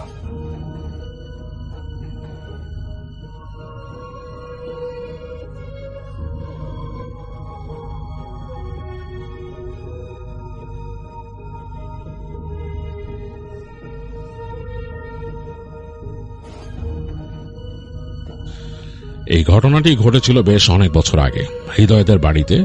হৃদয় নিজেই এটি এক্সপিরিয়েন্স করেছেন এবং তার বাবা মাও তার সাথে ছিল সেই সময়। তো হৃদয় আমাকে অনুরোধ করেছে আমি যেন আমার মতো করে ঘটনাটা আপনার কাছে প্রেজেন্ট করি। তো এটি প্রেজেন্ট করার আগে আমি হৃদয়দের বাড়ির বর্ণনা একটু দিয়ে নেব। হৃদয়দের বাড়িটা ছিল গ্রামের এক পাশে এবং তার পাশে ছোট একটা রাস্তা যেটা দিয়ে তাদের মূল সড়কে ওঠে, আর তার পাশে হৃদয়দের ফসলের মাঠ, মানে ফসলের ক্ষেত যেখানে তারা চাষাবাদ করে। তো এই চাষাবাদের যে মাঠ বেশ বড় একটা জায়গা, বেশ লম্বা, মানে এখানে দাঁড়াইলে ওই মাথায় সবকিছু ছোট দেখা যায়। এবং তার পাশে একটা ছোট রাস্তার মতো, তার পাশে হচ্ছে একটা বিল, এবং সেই বিলে বর্ষায় পানি বেড়ে যায় বা বৃষ্টি হলে পানি বেড়ে যায়। ওই যে ছোট রাস্তাটা আছে সেই ছোট রাস্তাটা ডুবে গিয়ে বিলের সাথে এই ক্ষেত মানে এক হয়ে যায়, এরকম একটা জায়গা। তো তখন দেখা যাচ্ছে যে সেই ক্ষেত যেখানে, সে ক্ষেতের মধ্যে মানুষ মাছও ধরে অনেকে, মানে হৃদয়দের ফ্যামিলিরই চাচা বা অন্যান্যরা ওখানে মাছটা ধরে। আর এই পুরা ভরা বর্ষা মৌসুমে ওই জায়গাটা, ওই ক্ষেতটা মোটামুটি পানির তলেই থাকে। ওখানে গেলে, ওখানে দাঁড়ালে দেখা যাচ্ছে এক বুকেরও বেশি পানি হয়ে যায়। মানে এক কথায় বিলটা হৃদয়দের বাড়ির রাস্তার পাশে চলে আসে বর্ষা মৌসুমে। আর এই ক্ষেতের ওই পারে যে ছোট রাস্তার কাছে যে জায়গাটা, সেখানে কিন্তু আরেকটা মানে এরকম উঁচু ল্যান্ড আছে আর কি, বেশ খানিকটা জায়গা, মানে বেশ ওখানে গাছগাছালি একটা জঙ্গলার মতো, সেখানে একটা বড় গাছ আছে। তো ওই জায়গাটাতে সাধারণত মানুষ যায় না। তারা যখন চাষাবাদও করে শুকনো মৌসুমে, ওখানে যখন ধান চাষ হয়, তখন ওখানে ওই যারা ধানের শ্রমিক আছে, যারা ধান লাগায় বা ধান ওই সময় ক্ষেতের পরিচর্যা করে বা দেখে, তারা কিন্তু কেউই ওই জায়গাটার মধ্যে যায় না, কারণ জায়গাটা তাদের কাছে ভালো লাগে না। তো হৃদয়ের বাবা মাঝে মাঝে যেত, একদম শেষ পর্যন্ত যেত ওখানে, যে বসতো তার কাজকর্ম হলে, কারণ একেবারে তার ক্ষেতের একদম পাশে, শেষ মাথায়। তো এই হচ্ছে ওখানকার সিচুয়েশন বা ওখানকার অবস্থা। আকাশ দিনের বেলা অন্ধকার হয়ে যাচ্ছে, বৃষ্টি আসতেছে। তো বেশ 2-3 দিন বৃষ্টি হওয়ার পর ওই ধান কাটার টাইম তখন মানে আসে নাই, তার আগেই মানে তাদের ধান তখন কাঁচা পাকা এরকম একটা অবস্থা, পুরোপুরি পাকে নাই, এরকম অবস্থায় বৃষ্টিতে তাদের ওখানে পানি ওঠা শুরু হলো। মানে হৃদয়দের যে ক্ষেত, ধান ক্ষেত, সেখানে পানি ওঠা শুরু হয়ে গেছে। তো হৃদয়ের আব্বা প্রথম দিন দেখলেন যে পানি মোটামুটি নিচে, তিনি তখন চিন্তা করলেন যে আমাকে ব্যবস্থা নিতে হবে, এই ধান কাটতে হবে, নাহলে এই ধান ডুবে যাবে, আর ডুবে গেলে তো সমস্যা। তো তিনি ওইভাবে চিন্তা ভাবনা করলেন যে তিনি আগামীকাল মানে পরদিনই এই পানি আরো বাড়ার আগে, কারণ বৃষ্টি থেমে থেমে হচ্ছে, তিনি কাজ শুরু করবেন। তো হৃদয় তখন মোটামুটি একটু ছোট, এই ইউজুয়ালি দেখা যাচ্ছে ছোটখাটো কাজে সে হৃদয়কে তিনি নেন, সাথে নিয়ে কাজে হেল্পে নেন, বলে যে এইটা করে দাও, ওইটা করে দাও। তো ওই দিন তিনি আর ছেলেকে ডাকেন নাই, কারণ ওই যে একটু পানি উঠছে, তার মনে হচ্ছে যে ছেলে যদি এখানে নামে তাহলে ছেলে ঠান্ডা লাগতে পারে। তো এই চিন্তা করে তিনি ওই দিন গেছেন। এখন বৃষ্টি শুরু হয়েছে, ওই দিন বেশ বৃষ্টি হচ্ছে। হৃদয়ের বাবা আর একজন মানুষকে নিয়ে কাটা শুরু করছেন ধান। তো দুইজনে মিলে গুলায় উঠতে পারতেছেন না জমির ধান পুরো কাটতে। তো কেটে কেটে জমাচ্ছেন, নৌকা নিয়ে গেছেন, সেই নৌকা এক পাশে রাখছেন। মানে তখন পর্যন্ত প্রায় কোমর পর্যন্ত পানি হয়ে গেছে, ওইখানে কোমর পর্যন্ত পানি হলেও মানে নৌকাটা থাকে এবং হাঁটা যায়। তো উনি ধান কেটে কেটে নৌকায় উঠাচ্ছেন, তারপর সাথে পলিথিন নিছেন বড়, সেটার মধ্যেও রাখতেছেন, বেঁধে এই মাথাটা বেঁধে দিচ্ছেন নৌকার সাথে। যাই হোক, অনেক কষ্ট করে তিনি ওই ধান কেটে ফেলছেন। এবং বৃষ্টি তখন পড়া শুরু হয়েছে, তখন তিনি কাজ করতেছিলেন, তখন বৃষ্টি শুরু হয়েছে এবং মোটামুটি ভালো বৃষ্টি। তার সাথে যে লোক, তিনি ডুবায় ডুবায় কাটতেছেন তো ধান। তো তিনি এক সময় বলতেছেন যে আর সম্ভব না, মানে বিকাল গড়ায় আসার আগে আকাশে মেঘ মানে জমা হচ্ছেই, মুহ মেঘ ডাকতেছে। তো তিনি এক পর্যায়ে মানে ক্ষান্ত দিলেন, সেই লোক বললেন যে আমি আর পারতেছি না, আমি চলে যাব। এদিকে কিন্তু মুষলধারে বৃষ্টি হচ্ছে, মানে একেবারে ঝুম বৃষ্টি নামছে। তো হৃদয়ের আব্বা মাথার উপর পলিথিন ধরে কথা বলতেছেন লোকটার সাথে। লোকটা ভিজে গেছে দুইজনই, কারণ কোমরের নিচে লোকটা ডুবায় ডুবায় কাটতেছে। তো লোকটা তখন বলল যে আর পারবো না রে ভাই, আমি যাই, আমার শরীর আর চলে না। তো হৃদয়ের বাবার তো নিজের ক্ষেত, তার কিছু করার নাই। তিনি তার ভাইদেরকেও বলেন নাই আগাম যে এসে হেল্প করতে। তো খুব মানে চিন্তায় পড়ে গেলেন কি করবেন। এদিকে ওই লোক আস্তে ধীরে ওই ইসের থেকে উঠে গেল, ক্ষেতের থেকে, তখন অলরেডি কোমরের উপরে পানি উঠে গেছে, আর সেই লোক রওনা দিল। তো হৃদয়ের আব্বা খুব টেনশনে পড়লেন কি করবেন। তো তিনি তাড়াতাড়ি চলে গেলেন বাসায়। বাসায় যে হৃদয়কে ডাকলেন, বললেন যে আমার সাথে আয়, আমার সাথে হেল্প কর। তো হৃদয়ের কাছে একটু মানে অভিমান লাগলো, কারণ সে কিন্তু বাবার কাজে হেল্প করতে চায়, আর সবসময় সে চায় বাবার সাথে যে কাজ করতে। তো দেখলো যে যেহেতু মানে বাবা ডাকে নাই, তার মনটা একটু খারাপ হলো যে আব্বা এত কষ্ট করে কাজ করতেছে এরকম। তো সে তাড়াতাড়ি নেমে গেল বাবার সাথে, যে হেঁটে যে সাজাটা খেতে নেমে গেল, আর বাবাকে কাজে হেল্প করা শুরু করলো। মানে ওই যে ধান যতটুকু কাটা বাকি, যতটুকু কেটে উঠাচ্ছে, এদিকে অন্ধকার হয়ে আসছে। তাতে একদম তো একে তো মেঘ করছে, বৃষ্টি হচ্ছে, তার মধ্যে একদম রিয়েলি অন্ধকার। আর পুরা মানে মনে হচ্ছে যে বেশ মানে সন্ধ্যা ঘনায় গেছে এরকম। তো হৃদয়ের মা যখন দেখলো যে তার হাজবেন্ড এবং ছেলে কাজ করতেছে, তিনিও মাথার মধ্যে একটা বড় ছাতি ধরে চলে আসলেন সেখানে। তিনি বসে বসে দেখতেছেন যে কি করে। তো এক জায়গায় বসে দেখতে তো তার কাছে একটু মানে কেমন বোরিং লাগতেছে, অনেকক্ষণ দেখতেছেন। তো তিনি মাঝে মাঝে হেঁটে কাছে চলে যান, কাছে গিয়ে দেখেন কি করতেছে। ছেলেকে বলেন যে দড়ি দিয়ে বাইন্দে এখানে দে, এবং ওই তারা ওই যে তাদের ওই ধান যে কাটছে দড়ি দিয়ে বেঁধে বেঁধে বান্ডিল গুলা পাড়ে নিয়ে আসতেছে। হৃদয়ের মাও হেল্প করতেছিল ওই কাজে। তো এরকম চলতেছে। তো তিনি হাঁটতে হাঁটতে এক সময় গিয়ে বসেন ওই পাশে ক্ষেতের ওই সাইডে, হাঁটতে হাঁটতে চলে যান পাড় ধরে গিয়ে ওই যে গাছ যে আছে ওই গাছের ওইখানে যে তিনি বসেন কিছুক্ষণ। তো বসে থেকে তিনি অনেকক্ষণ মানে বসে আছেন এবং দেখতেছেন তার হাজবেন্ড এবং ছেলে কাজ করতে করতে এই সাইডে চলে আসছে। তো মোটামুটি একলা হয়ে যাচ্ছেন তিনি, এরকম একটা অবস্থা। তো তার কাছে হঠাৎ করে মনে হলো যে তার পেছনে যে গাছ গাছালি সেখানে সর সর সর সর শব্দ হচ্ছে, মনে হচ্ছে যে গাছের ডালের উপর দিয়ে কেউ চলাফেরা করতেছে। মানে এই পাশ থেকে হেঁটে হেঁটে ডালের ওই পাশে উঠে যাচ্ছে বা এই পাশে চলে যাচ্ছে। তিনি জানেন যে এখানে গাছের উপরে কোনো প্রাণী থাকে না, বানর বা কিছু এরকম কিছুই নেই এখানে। কি চলাফেরা করে এখন? চারিদিকে তো অন্ধকার, তিনি বুঝতে পারতেছেন না, ছাতা মাথায় তার, তিনি ভিজেও যাচ্ছেন, কেন ছাতাও যে কমপ্লিটলি তাকে প্রোটেকশন দিচ্ছে বৃষ্টির থেকে তা না। তো তিনি অনেকক্ষণ দেখার চেষ্টা করলেন, দিদি দেখলেন যে না, মানে কিছুই বোঝা যাচ্ছে না, কিন্তু মনে হচ্ছে কিছু একটা চলতেছে। এক পর্যায়ে তার মনে হলো থপ করে ওই পাশে গাছের থেকে কিছু মাটিতে পড়লো, মানে বেশ একটা শব্দ পেলেন থপ করে, অ্যাজ ইফ কোনো মানুষ যদি লাফায় পড়ে নামে ওখান থেকে। তো তিনি একটু অবাক হলেন, একটু ভয়ও পেলেন। তিনি চিন্তা করলেন থাকে এখানে না বসি। তো তিনি তাড়াতাড়ি হেঁটে ওখানে চলে আসতেছেন। হাঁটতে হাঁটতে এই মানে অনেক লম্বা রাস্তা, কিন্তু হাঁটতে হাঁটতে এই পাশে আসছেন, এসে দেখতেছেন যে মানে তার হাজবেন্ড আর ছেলে দুইজনে ভিজে একাকার অবস্থা একদম। তাদের হৃদয়ের প্রায় বুকের কাছাকাছি পানি, তার হাজবেন্ডের প্রায় পেটের থেকে আরেকটু উপরে, এরকম পানির মধ্যে তারা সরাই ফেলছে, অনেক ধান সরাই ফেলছে ওখান থেকে, কেটে তো ফেলছেই, সরাই ফেলছে এবং খুব দ্রুত হৃদয় খুব দ্রুত কাজ করতেছে, সুইফট জিনিস চলে আসতেছে। তো তিনি চিন্তা করলেন যে এদেরকে কিছু খাবার দেওয়া দরকার। তো তিনি বললেন যে আমি আসতেছি বাসার থেকে। তো তার এই কথাটা তারা শুনলো কিনা কে জানে, তিনি বলছেন জোরেই, তারা শুনছে কিনা কে জানে, তারা তো কাজে মগ্ন, একদম অন্ধকার। আর তিনি বললেন যে এখন অন্ধকার হয়ে গেছে, আমি একটা হারিকেনও নিয়ে আসবো আর একটা ছাতি নিয়ে আসবো, ওই ছাতি পাইতে হারিকেন নিচে দিয়ে দিব। এই বলে তিনি হাঁটা দিলেন বাসার দিকে। তো তিনি বাসায় গেছেন, বাসায় যে তিনি খুঁজতেছেন যে কি দিবেন তাদেরকে। তো খুঁজে তিনি ওখানে মুড়ি পেলেন, খই পেলেন, নাড়ু পেলেন নারকেলের। তো যাই হোক যা যা পাইছেন তিনি এগুলো সব একটা ইসের মধ্যে গোছায় নিয়ে হারিকেন নিলেন, আর এক্সট্রা ছাতা ছিল বাসায় ছিল, সেটা নিয়ে তিনি রওনা দিলেন বের হয়ে। তো তিনি বের হয়ে হেঁটে হেঁটে আসতেছেন বাসা থেকে বের হয়ে বেশ খানিকটা পথ হাঁটতে হয়। তখন বৃষ্টিটা কমে গেছে, বৃষ্টি একদম কমে গেছে, ঝিরঝির হালকা হালকা পড়তেছে কয়েক ফোঁটা, অন্ধকার হয়ে গেছে চারিদিক, কেমন যেন আকাশে হালকা লালচে ভাব ধরে আছে মেঘের ওই পারে। তো তিনি হারিকেন বাগায় ধরে সামনে যাচ্ছেন, সামনে যেয়ে তিনি রাস্তায় উঠলেন, ওই যে তাদের বাসার কাছের যে রাস্তার পরেই কিন্তু তাদের ক্ষেত। তো রাস্তা থেকে হেঁটে নামলেন, রাস্তা তো বেশ খানিকটা জায়গা থাকে, তারপর একটু মাটির জায়গা। হেঁটে যেয়ে দেখলেন যে তার হাজবেন্ড কাজ করতেছে আর তার ছেলে হেঁটে হেঁটে ওই গাছটার দিকে যাচ্ছে যেদিকে তিনি বসেছিলেন ওই জায়গায়। তো হেঁটে হেঁটে একদম হৃদয় ওই গাছের কাছাকাছি চলে যাচ্ছে। তো তিনি চিৎকার করলেন হৃদয়ের নাম ধরে, হৃদয় ওদিক কই যাস, অনেক জোরে জোরে চিৎকার করছেন তিনি। তো মহিলা মানুষের যেহেতু গলা হাই পিচের, শব্দটা মনে হয় হৃদয়ের কানে গেছে। তো হৃদয় পিছন ফিরে তাকালো তার দিকে। তো তিনি হারিকেন এরকম উঁচা করে দেখতেছেন, দেখে হৃদয় বুঝলো যে মানে হারিকেন উঁচা করে ধরছে এবং তিনি বুঝতে পারলেন যে এটা কেউ। হৃদয় তাড়াতাড়ি হেঁটে হেঁটে আবার এদিকে আসতেছে এবং তিনি চিৎকার করতেছেন, এদিকে আয়, তুই ওদিক কই যাস বলে চিৎকার করতেছে। তো তার বাবাও দেখলো যে তাকাইছে, হৃদয়ের বাবাও দেখালো যে পানির থেকে তাকায় আছে তার দিকে, তাকায় তিনিও হেঁটে হেঁটে আসতেছেন। তো দুইজনে তার হৃদয়ের বাবা হেঁটে একদম কাছাকাছি আসলেন। তো হৃদয়ের আম্মা হারিকেন উঁচু করে বলতেছে যে হৃদয়কে বলতেছে যে তুই ওদিক কই যাইতেছিলি, ওদিকে তুই হাইটা কই গেছিলি? তো হৃদয় বলতেছে আরে তুমি না ডাকলা আমারে, আমি তো তোমার ডাক শুনলাম। হৃদয়ের আব্বা বলে হ্যাঁ আমিও শুনছি, তুমি না ডাকছো ওদিক থেকে, তুমি এখানে কেমনে? বলে আরে আমি তো কতক্ষণ আগে ডাক দিয়ে ওখানে চিৎকার করে বলছি তোমাদের, তখন বৃষ্টি পড়তেছিল যে আমি খাওয়ান নিয়ে আসি বাসার থেকে, হারিকেন নিয়ে আসি, আমি তো এখন কোত্থেকে? তো তাই বলছে হ্যাঁ আশ্চর্য তো, তোমার তো এইখানে দেখতেছে, ওইখান থেকে কে ডাকলো আবার? তো তারা তিনজনই ওদিকে তাকাইলো, ওদিকে তাকায় মনে হচ্ছে তাদের কাছে হৃদয় কিন্তু কিছু দেখতেছে না। হৃদয় বলছে যে সে ঠিক মতো কিছুই দেখে নাই।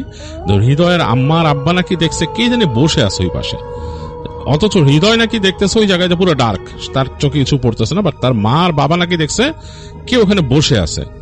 তো তার বাবা বললো হৃদয়ের আম্মাকে, কে কে ওইটা? হ্যাঁ, তো হৃদয় আম্মা বলছে, হ্যাঁ কে জানি এখানে বসে রয়েছে।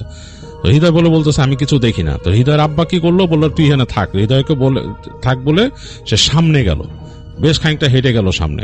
হৃদয় বলছে আব্বা কই যান? কয় দাঁড়া বলে আরো সামনে যায়। তিনি তার ওই নৌকা ছিল, নৌকার কাছে যেয়ে দাঁড়ালেন। দাঁড়ায় তিনি ওখানে দাঁড়ায় বলছে, এই ওখানে কেরা, এই কে ওখানে, এভাবে করে তিনি বলতেছেন।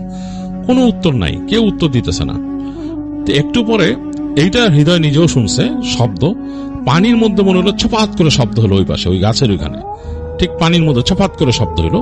এবং এরপরে মনে হলো ছপ ছপ ছপ ছপ ছপ ছপ ছপ ছপ শব্দ পানির মধ্যে, মনে হচ্ছে পানির মধ্যে কেউ কোনো কিছুতে বাড়ি দিতেছে বারবার জোরে।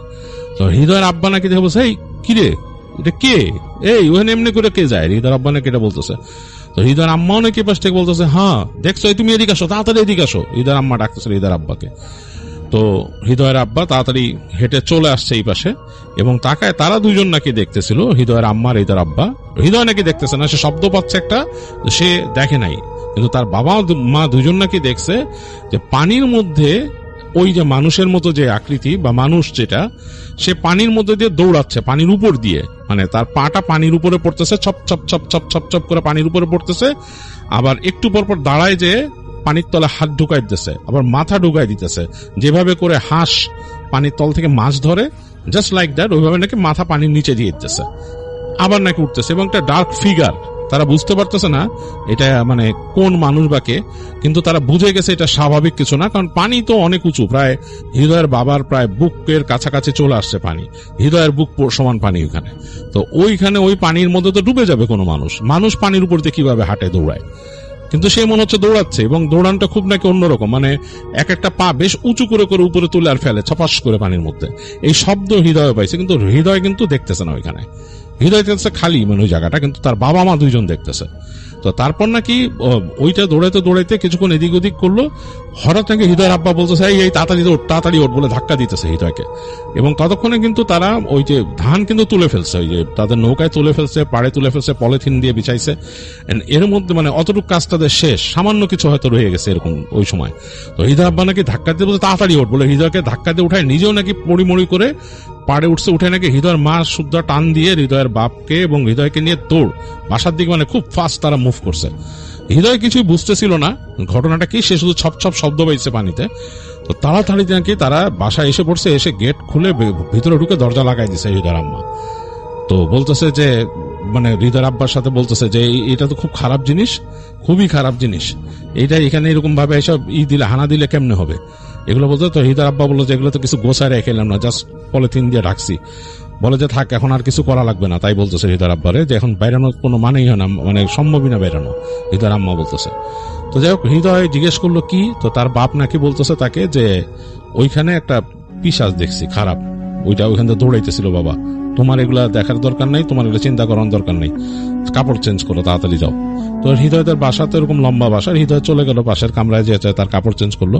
তার বাবা মা ওখানে ফ্রেশ হলো, কাপড় চোপড় ছেড়ে তারা যখন নাকি মোটামুটি একটু ধীর স্থির হয়েছে, তখন কিন্তু রাতটা বাড়ছে, আরো রাতটা আর একটু গভীর হয়ে গেছে, কারণ গ্রামে তো রাত এমনি গভীর হয়, আরো গভীর হয়েছে। আর এই সময় আবার বৃষ্টি শুরু হলো, তাদের যে টিনের চালে পটপট পটপট করে পড়ে জোরে বৃষ্টি পড়া শুরু হলো, মানে একদম ঝুম বৃষ্টি। তো যাই হোক হৃদয়ের বাবা মা কথা বলতেছে নিচেরা, হৃদয় শুনতেছে পাশে বসে, বলতেছে এটা কি দেখলাম। তো হৃদয়ের আম্মা বলছে যে আমি শুনছি এই গাছের কথা, ওই জায়গা কিন্তু খারাপ, ওই জায়গায় যাওয়া নিষেধ। হ্যাঁ মানে হৃদয়ের দাদা নাকি বলছে তাকে যে মানে ওই জায়গায় যাতে এরকম সন্ধ্যার পরে বা বিকালবেলা বা ভর দুপুরে নাকি ওই জায়গায় না যেতে, বলছে যে আপনারও ঠিক হয় না। হৃদয়ের মা বলতেছে এরকম আপনি রাত ভরে কাজ করা ওইখানে ঠিক হয় নাই।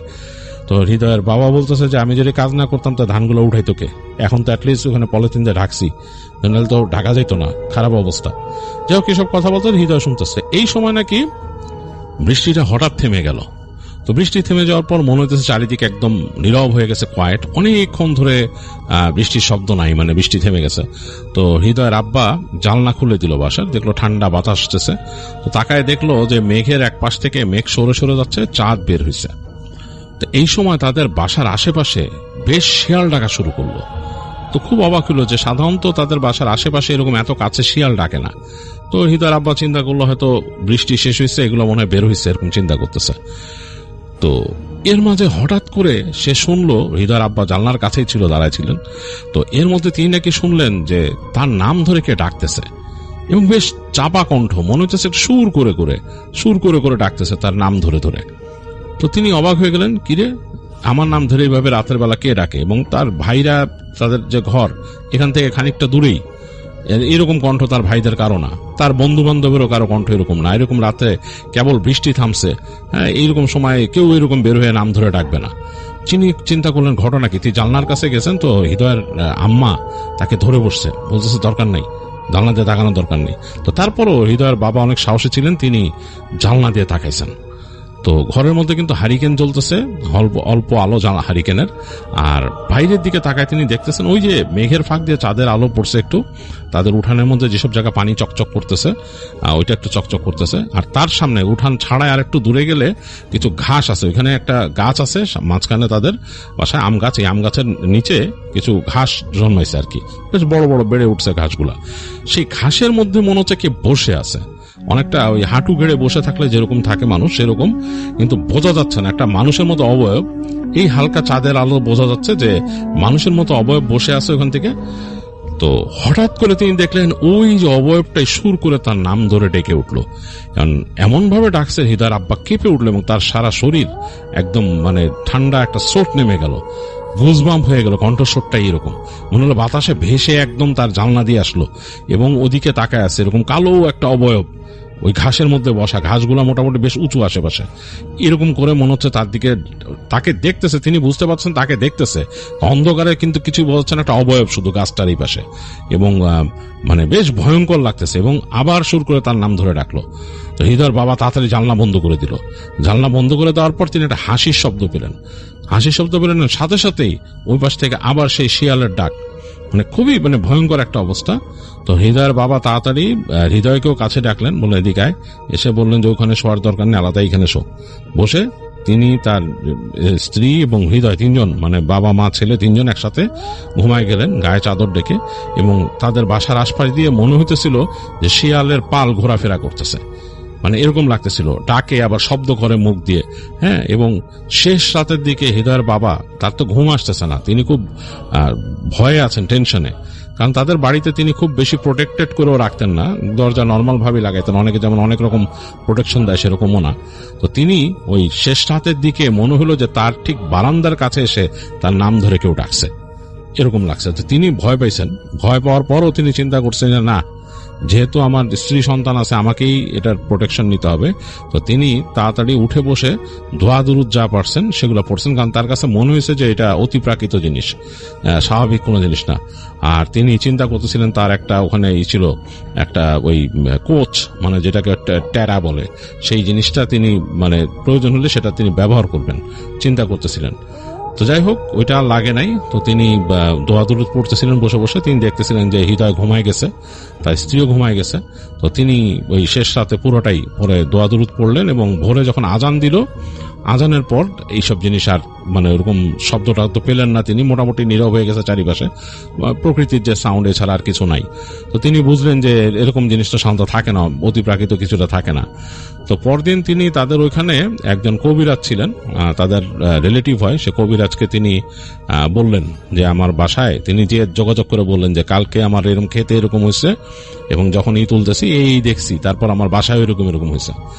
তো কবিরাজ বলল যে আপনি বাসায় যান, আমি আসতেছি। তো একটু পর কবিরাজ আসছে, তো তখন তিনি অলরেডি যে তার ওই বাকি ধান টান কি গোছায় ফেলছেন, মানে বেশ ভেজা ভেজা অবস্থা, আকাশে মেঘ তখনও। তো কবিরাজ এসে তার বাসার মধ্যে তিনি তার মতো রিচুয়াল পালন করলেন কিছু, মানে এই খারাপ জিনিস সরানোর জন্য। তিনি বললেন যে এখানে পিশাচ ফলো করে আসছিল আপনাদের, আর ওই গাছটা, ওইখান থেকে দাঁড়ায় তিনি হাত দিয়ে দেখাইলেন, বললেন যে ওই গাছ ভালো না, ওই জায়গার ওই পরিবেশও ভালো না, ওখানে পিশাচ থাকে এবং সে তার মতোই চলাফেরা করে।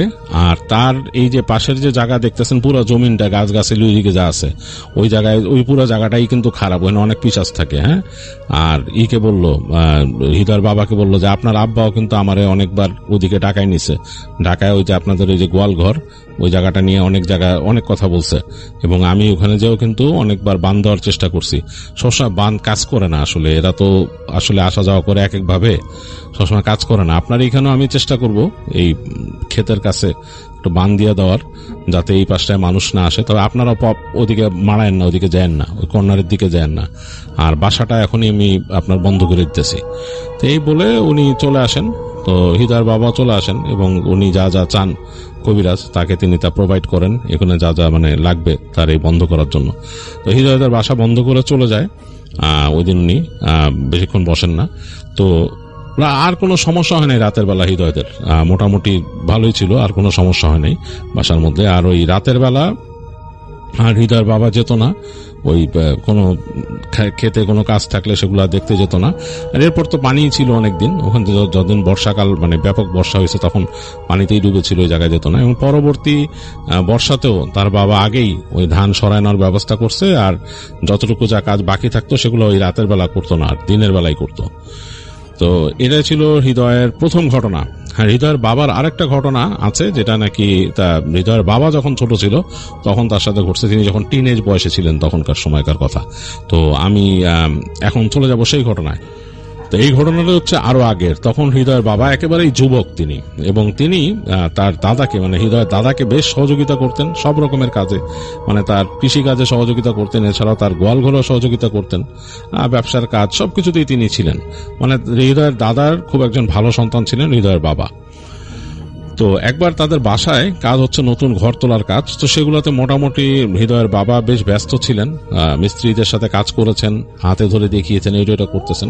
তো করতে করতে কোন সময় যে বেলা পড়ে গেছে তার খেয়াল নাই। তখন তার হঠাৎ মনে হলো যে তাদের যে গরুগুলাকে খাবার দেওয়া হয়নি। তো তিনি খুব টেনশনে পড়ে গেলেন যে অলরেডি সন্ধ্যা হয়ে যেতেছে। তো তাদের ওখানে ঘাস তোলা থাকতো, ওই তাদের যে ওখানে জমি ছিল একটা, সেই জমির পাশে ওই ঘাস তুলে তুলে নিয়ে আসতে হতো, এনে ওই তাদের গোয়াল ঘরের পাশে বসে সেগুলোকে কেচি দিয়ে কেটে ওগুলা বস্তায় ভরে তারপর আনতে হতো। তো তিনি ওই সন্ধ্যার আগে দিয়ে বেরোলেন, মানে হৃদয়ের বাবা। হৃদয়ের দাদি এখান থেকে বলছে তুই কই যাস? তিনি বলতেছেন ঘাস আনতে যাই। তো হৃদয়ের দাদি বলতেছে এখন যাইস না, সন্ধ্যা হয়েছে, এখন কেন যাস? তোর বাপে সন্ধ্যায় খেতে যেতে না করছে, গোয়াল ঘরের কাছেও যাইতে না করছে, আমাকে গোয়াল ঘর এটা ভালো না, সন্ধ্যার দিক যাইস না। এই বলে তার মা আর কি মানে হৃদয়ের দাদি না করতেছে। তো হৃদয়ের বাবা বললেন যে আইতাছি বলে সে রওনা দিল। তো সে তার সাথে বস্তা এবং কাঁচি নিয়ে সে বের হয়ে গেল। বের হয়ে হাঁটতে হাঁটতে যাচ্ছে, তাদের গোয়ালঘরটা ছিল তাদের ওই যে বাসার ওখান দিয়ে, মানে তার এটা তো তখন তার দাদা বাড়ি আর কি, ওই রাস্তা ছিল, সেই রাস্তা দিয়ে উঠে মেন রাস্তায় উঠলে সোজা হেঁটে গেলে এই যে এই ক্ষেতটার কথা বলছি, যে হৃদয়ের বাবা যে ক্ষেতটা, সেটা পার হয়ে আরো সামনে যেতে হতো। তো ওখান থেকে পার হয়ে তিনি যাচ্ছেন, অলরেডি তখন বেলা পড়ে যাচ্ছে। তো এই সময় তিনি যে ওই ক্ষেতে যেখানে ঘাস, সেই জায়গায় তিনি গেলেন। তো গিয়ে তিনি শুরু করলেন ঘাস কাটা। তো ঘাস কাটতেছেন এবং তার এই বস্তা ভরতেছেন। তো বস্তা ভরতে ভরতে তিনি বেশ অনেক ঘাস কেটে ফেলছেন, বস্তা ভরে ফেলছেন। ভরার পর সেটা নিয়ে তিনি রওনা দিলেন। তো আসবেন তাদের গোয়াল ঘরে। তাদের গোয়াল ঘর কিন্তু তাদের বাসার কাছেই পাশে। তো হেঁটে হেঁটে আসছেন গোয়াল ঘরের কাছে, তখন অলরেডি প্রায় অন্ধকার বেশ নেমে আসছে। এবং তাদের যে গোয়াল ঘরটা, তাদের বাড়ির থেকে এক্সটেন্ডেড একটু রাস্তা ধরে যেতে হয়, দুই পাশে কিন্তু গাছগাছালি, বেশ খানিকটা হেঁটে গেলে ওই পাশে গোয়াল ঘর। এবং ওই যে হৃদয় দাদি মানা করছে যে গোয়াল ঘরেও রাত্রেবেলা যাইতে না করছে, তো দাদা ওখানে প্রচলিত আছে যে ওইখানে নাকি অনেক কিছু দেখে মানুষ। হ্যাঁ, মানে ওই গোয়াল ঘরটার পাশে একটা বাঁশ ঝাড় আছে, ওই পাশ থেকে নাকি মানুষ অনেক সময় শুনতো আর কি, যে কে জানি হাঁটাহাঁটি করে। এরকম মানুষ অতীতে আগে দেখছে, যে এরকম এক মানুষ দেখছিল হেঁটে যাওয়ার সময় গোয়াল ঘরে পাশ দিয়ে একটা লম্বা ঢেঙ্গা একটা মহিলা বেরিয়েছে, এবং সে মানে এক পেঁচে শাড়ি পরা, এরকম তার সারা শরীর অনেক ডার্ক কালো গোত্রের, এবং এরকম হেঁটে আসতেছে, এবং তার হাতের মধ্যে এরকম চুড়ি পরা, পা দুইটা উল্টা। এটা দেখছে মানুষ আগে। তো এর জন্য ওই গোয়াল ঘরের কাছে রাতের বেলা যায় না। এবং অনেকে এরকম অনেক কিছু শুনছে, গরু হঠাৎ ডাকাডাকি শুরু করে, প্রচন্ড ডাকা শুরু করে ভয়ে, মানে এরকম ঘটনা আছে। এই কারণেই যেতে না করে রাতের বেলা। আর হৃদয় যে এখন যে যাচ্ছে, এখন কিন্তু সন্ধ্যা হয়ে গেছে, মানে একদম ডার্ক, মানে পুরো জায়গাটা ডার্ক হয়ে গেছে। আকাশে শুধু একবারে লালচে আভা লেগে আছে, মানে মাগরিবের ওয়াক্ত তখনও শেষ হয়ে যায় নাই, বাট ওই যে লালচে একটা আভা আকাশে। হৃদয় বস্তা নিয়ে গেছে, তার মনে চিন্তা হচ্ছে যে সে খুব দ্রুতই মানে ওই ঘাসগুলাকে ওইখানে জাস্ট টুকরা টুকরা করে ওইখানকার একটা বস্তা আছে, ওই বস্তাতে ভরে রাখবে, আর কিছুটা ঘাস গরুর সামনে ওগুলা দিয়ে তারপর আসবে, এই চিন্তা করছে সে। তো তো সে ওই বস্তা নিয়ে ওখানে ফেললো আর কি। যখন ফেলছে তখন দেখতেছে যে ওখানে ওই ইসের কাছে একটা হারিকেন টানানো আর কি, ওই তাদের গোয়াল ঘরের কাছে। তো হারিকেনটা সে জ্বালাইলো, ওখানে ওই ইসের মধ্যে ম্যাচেস ছিল, সেটাতে হারিকেনটা টানাই দিল। তো হালকা একটা আলো হয়েছে ওই জায়গাটা, একটা মানে ভুতুড়ে আলো টাইপের। আর এই পাশে সে ওই ঘাস যে বস্তা আনছে ওটা ফেলছে উপর করে কাঁচি দিয়ে সে কেটে কেটে এটা ছোট করতেছে আর কি, করে এগুলা দিবে ওইখানে। বেশ লম্বা লম্বা ঘাস ছিল, কাঁচি দিয়ে কেটে কেটে ছোট করে দিবে। সে ওই গরুকে ঘাস কেটে দিত সুন্দর করে, খুব আদর করে পালতো আর কি। তো ওগুলা কেটে কেটে সে নিয়ে একটা ইসের মধ্যে জমাচ্ছে, একটা বস্তার মধ্যে রাখতেছে এগুলা। তো বস্তা মোটামুটি অর্ধেক ভরে গেছে, আরো বেশ খানিকটা ঘাস আছে, এদিকে অন্ধকার কিন্তু আরো বেড়ে গেছে। তো চিন্তা করতেছে যে আমি কাজটা শেষ করেই যাই, এরকম অর্ধেক কাজ করে ফেলে রেখে কি লাভ, আমি বাকিটা ভরে থিয়ে একদম বস্তাটা নিয়ে একদম সামনে টেনে রেখে যাবো, ওখান থেকে জাস্ট কিছু ঘাস গরুরে দিয়ে যাবো, এরকম চিন্তা করতেছে। তো সে বস্তা প্রায় অর্ধেকের বেশি ভরে ফেলছে কেটে, আর বাকি খানিকটা ঘাস আছে, ওগুলা ভরলেই বস্তাটা ভরে যাবে আর কি। এই সময় সে হঠাৎ করে দেখলো যে একটা গরুর মধ্যে, মানে এই ভিতরে গোয়ালের ভিতরে যে গরুগুলো আছে এগুলা কেমন জানি একটু অস্থির হয়ে গেছে, ডাকাডাকি শুরু করছে, পা ছুটতেছে, শব্দ করছে, এরকম এদিক ওদিক করতেছে, মনে হচ্ছে মানে গরুগুলা ভিতরে অস্থির হয়ে গেছে। তো এই শব্দ শুনে একটু ভয় লাগলো, মানে হৃদয়ের বাবার কাছে একটু ভয় লাগলো। কারণ কি, তিনি ওই যে এইসব বিভিন্ন ঘটনা শুনছেন মানুষের কাছে তাদের এই গোয়ালঘরে এলাকা সম্বন্ধে। এরপর তার কাছে মনে হলো যে ওখানে যে বাঁশঝাড়ের ইগুলা নড়তেছে বেশ, এই গোয়াল ঘরের পাশে বেশ চিকন চিকন কিছু কঞ্চি আছে আর বাঁশঝাড় আছে, ওগুলা কেমন যে শস করে নড়তেছে, এরকম মানে বেশ সসর শব্দ হইতেছে ওদিকে। তো তিনি একটু মানে বিচলিত হয়ে গেলেন যে ঘটনাটা কি, মানে এখানে এরকম করতেছে কেন, গরুগুলা কেমন জানি, মানে ডাকগুলাও কেমন, মানে এগুলো সাধারণত কোনো মানে ভয়ঙ্কর প্রাণী দেখলে এরকম ডাকে। তো তিনি আবার কিছুক্ষণ চিন্তা করলেন যে না, ঘাসগুলা কাটি। তো ঘাস তিনি কেটে আরো ভরছেন বস্তা, আর সামান্য কিছু বাকি আছে। এই সময় হঠাৎ করে তার মনে হলো যে তার বস্তার ভিতর থেকে যে ঘাসগুলাকে তিনি যখন এই পাশে ঘাস কাটতেছেন, ছোট করতেছেন, মনে হলো যে কেউ জানি ধাক্কা দিয়ে, মানে ভেতর থেকে যদি মানে উড়ায় ফেলে দেয়, ভেতরে যদি কোনো কিছু থাকে ধাক্কা দিয়ে ঘাস উড়ায় ফেলে, জাস্ট ওইভাবে মনে হলো এক গাছি ঘাস ভৎস করে শব্দ হলো, বস্তার ভিতর থেকে উড়ে গিয়ে এই পাশে ওদিকে পড়লো আশেপাশে। তো তিনি চিন্তা করলেন, কি রে ঘটনা কি, এইটা কি হলো, বস্তার মধ্যে ঘাস এসে ভস করে পড়লো কি হিসাবে। তো তিনি এটা চিন্তা করে একটু তাকায় চিন্তা করলেন যে কিছু কি পড়ছে উপর থেকে এসে, যে এই ঘাস উড়ে গেছে। তো ওরকম তো না, তিনি আবার কিছু ঘাসকে গোছায় এরকম দুই হাতে নিয়ে আবার বস্তায় ফেলে তিনি আবার কেটে কেটে ঘাস রাখতেছেন। এবার মনে হলো যে বস্তাটা একটু নড়তেছে, আবচাটা মনে হলো নাড়তেছে চাটতেছে কেউ, মানে কেউ যে নাড়াচাড়া করে সেরকম। তারপর দেখলেন যে বস্তাটা কাত হয়ে নিচ থেকে ঠাস করে পড়ে গেল এক পাশে। পড়ে যাওয়ার পর তিনি মানে তার তখন একটা গুজবাম্প হয়ে গেছে, তিনি একটু ভয় পেয়েছেন, তিনি কাঁচিটা নিয়ে উঠে সরে গেছেন পিছন দিকে। এই সময় তিনি দেখলেন যে এই যে ঘাসগুলা পড়ছে এগুলা মনে হচ্ছে যে স্তূপ হয়ে, আর তার এই পাশের থেকে যে ঘাস আছে এগুলো বাতাসের মতো উড়ে এসে এটার সাথে মিলে মনে হচ্ছে ঘূর্ণি তৈরি করে একটা মানে আকৃতি নিতেছে, এই ঘাস কাটা ঘাসগুলা এবং ঘাসগুলা মিলে একটা আকৃতি নিতেছে, একটা অবয়ব তৈরি হইতেছে। তার কাছে মনে হইলো যে এটা একটা অবয়ব। এই সময় প্রচন্ড ভিতরে এই তাদের যে এই গোয়ালের ভিতরে গরুগুলা প্রচন্ড ডাকাডাকি শুরু করলো, মানে ছিঁড়ে চলে যাবে গরু, এরকম একটা অবস্থা। এরকম ভেতর থেকে তিনি মনে হলো কেমন একটা শব্দ শুনতেছেন গোয়ালঘরের ভিতরে। তো তিনি ভয় পেয়ে গেলেন, তিনি ভয় পেয়ে আরো কয়েক পা পিছিয়ে আসলেন। এদিকে ঘাসগুলো মনে হইতেছে একটা অবয়বের মতো নিতেছে, অবয়বটা দেখে মনে হচ্ছে দুইটা পা, কিন্তু পা দুইটা মনে হচ্ছে উল্টা, এরকম দুইটা পা ঘাস দিয়ে একটা অবয়ব তৈরি হইতেছে এখানে বাতাসের ঘূর্ণিতে। তো হৃদয়ের আব্বার সব সাহস উবে গেল, তিনি ঘুরে দৌড় দিলেন পেছন দিকে। তো তিনি যখন ঘুরে দৌড় দিয়েছেন এই সময় তিনি শব্দ পেলেন, শব্দ করে ওখানে যে হারিকেন জ্বালা আসছিলেন হারিকেনের চিমনিটা ঠাস করে ফেটে গেল এবং দমকা বাতাসে হারিকেন নিভে গেল। এবং ওই বাতাসটা ঘুরতে ঘুরতে ওই ঘাসগুলাকে নিয়ে একটা মানে বাতাসের ঘূর্ণি তৈরি হয়েছে, একটা পিলারের মতো। তার কাছে মনে হইতেছে ঘূর্ণিটা কোন একটা আকৃতির মতো এরকম ঘুরতেছে এবং মনে হচ্ছে তার দিকে আসতেছে। তো হৃদয়ের বাবা ঝেড়ে দৌড় দিলেন ওইখান থেকে, মানে মানে যত দ্রুত সম্ভব তিনি দৌড়াইতেছেন আর তিনি দোয়া পড়তেছেন, অন্ধকার রাস্তা, মানে তখন অলরেডি অন্ধকার হয়ে গেছে। তিনি দৌড়াইতে দৌড়াইতে গাছগাছালির মধ্যে দিয়ে আসতেছেন। তার কাছে মনে হলো যে খ্যান খ্যান শব্দে কেউ কথা বলতেছে ওইখানে, অনেকটা নারী কণ্ঠ, এরকম দুই পাশের গাছগাছালির মধ্যে অনেকগুলো কাঁঠাল গাছ আরো গাছ আছে এখানে।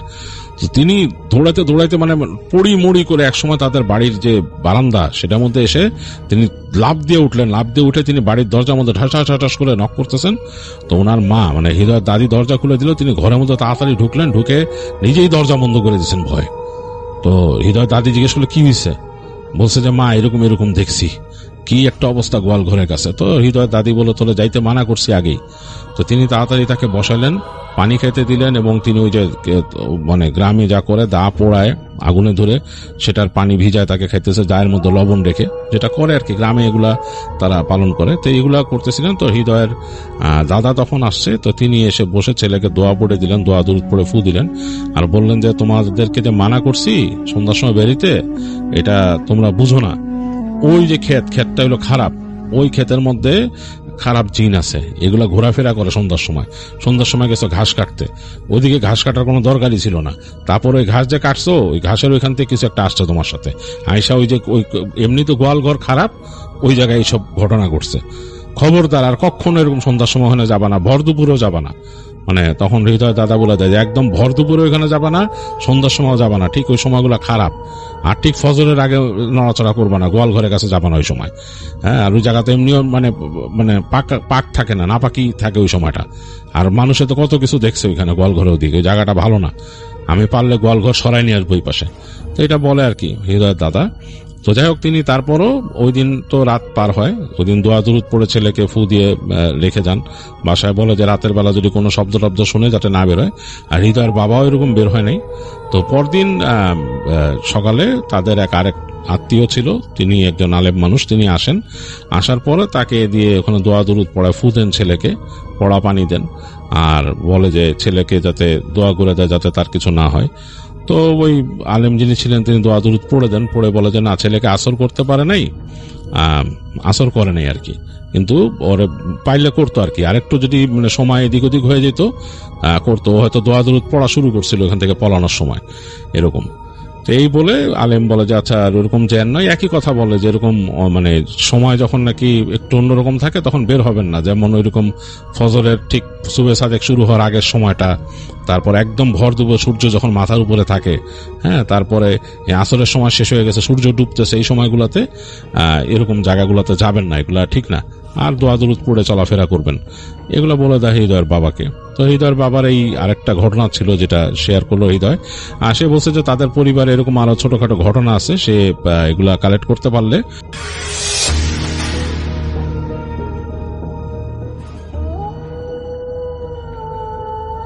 নেত্রকোনার দুর্গাপুর উপজেলার একটি ছোট্ট গ্রামে বাস করতেন কবিরাজ কুদ্দুস মিয়া। গ্রামের মানুষ তাকে খুব সম্মান করত। তিনি নানা ধরনের ঝাড় পুকুর, তাবিজ, কবজ আর গাছগাছরা ওষুধ দিয়ে মানুষের চিকিৎসা করতেন। কিন্তু সবাই জানতো কুদ্দুস কবিরাজ সাধারণ মানুষ নন। রাত 12টার পর তাকে কেউ বাড়ির বাইরে দেখত না। লোকমুখে প্রচলিত ছিল তিনি নাকি গভীর রাতে জঙ্গলের ভিতরে এক পুরনো শ্মশানে গিয়ে সাধনা করেন। ওরা এসেছে, ওরা আমাকে নিয়ে যাবে। ডাক্তার দেখিয়েও কোনো লাভ হয়নি। অবশেষে মালিক সাহেব কবিরাজ কুদ্দুসের কাছেই গেলেন। কুদ্দুস সব শুনে কিছুক্ষণ চুপ করে রইলেন, তারপর বললেন, এই কাজ সাধারণত কোনো জিনের নয়, এটা কালো ছায়ার কাজ। আজ রাতেই ব্যবস্থা করা হবে, কিন্তু একটা শর্ত দিল, আজ রাতের পর যাই ঘটুক কেউ আমার পিছনে আসবে না। সবাই মনে ভয় ঢুকে গেল। রাত 12টায় কুদ্দুস কবিরাজ তার ছোড়া নিয়ে বের হল। তার সাথে ছিল একটি লণ্ঠন। মেয়েটির বাড়ি থেকে মাটি নিয়ে তিনি গ্রামের শেষ প্রান্তের নিষিদ্ধ বট গাছের দিকে রওনা হলেন। এই বট গাছ নিয়ে অনেক ভয়ঙ্কর গল্প প্রচলিত ছিল।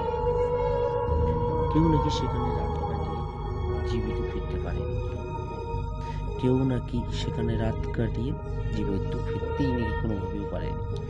কুদ্দুস গাছের নিচে পৌঁছাতেই হঠাৎ লণ্ঠনের আলো নিভে গেল, চারপাশে ঘন অন্ধকার।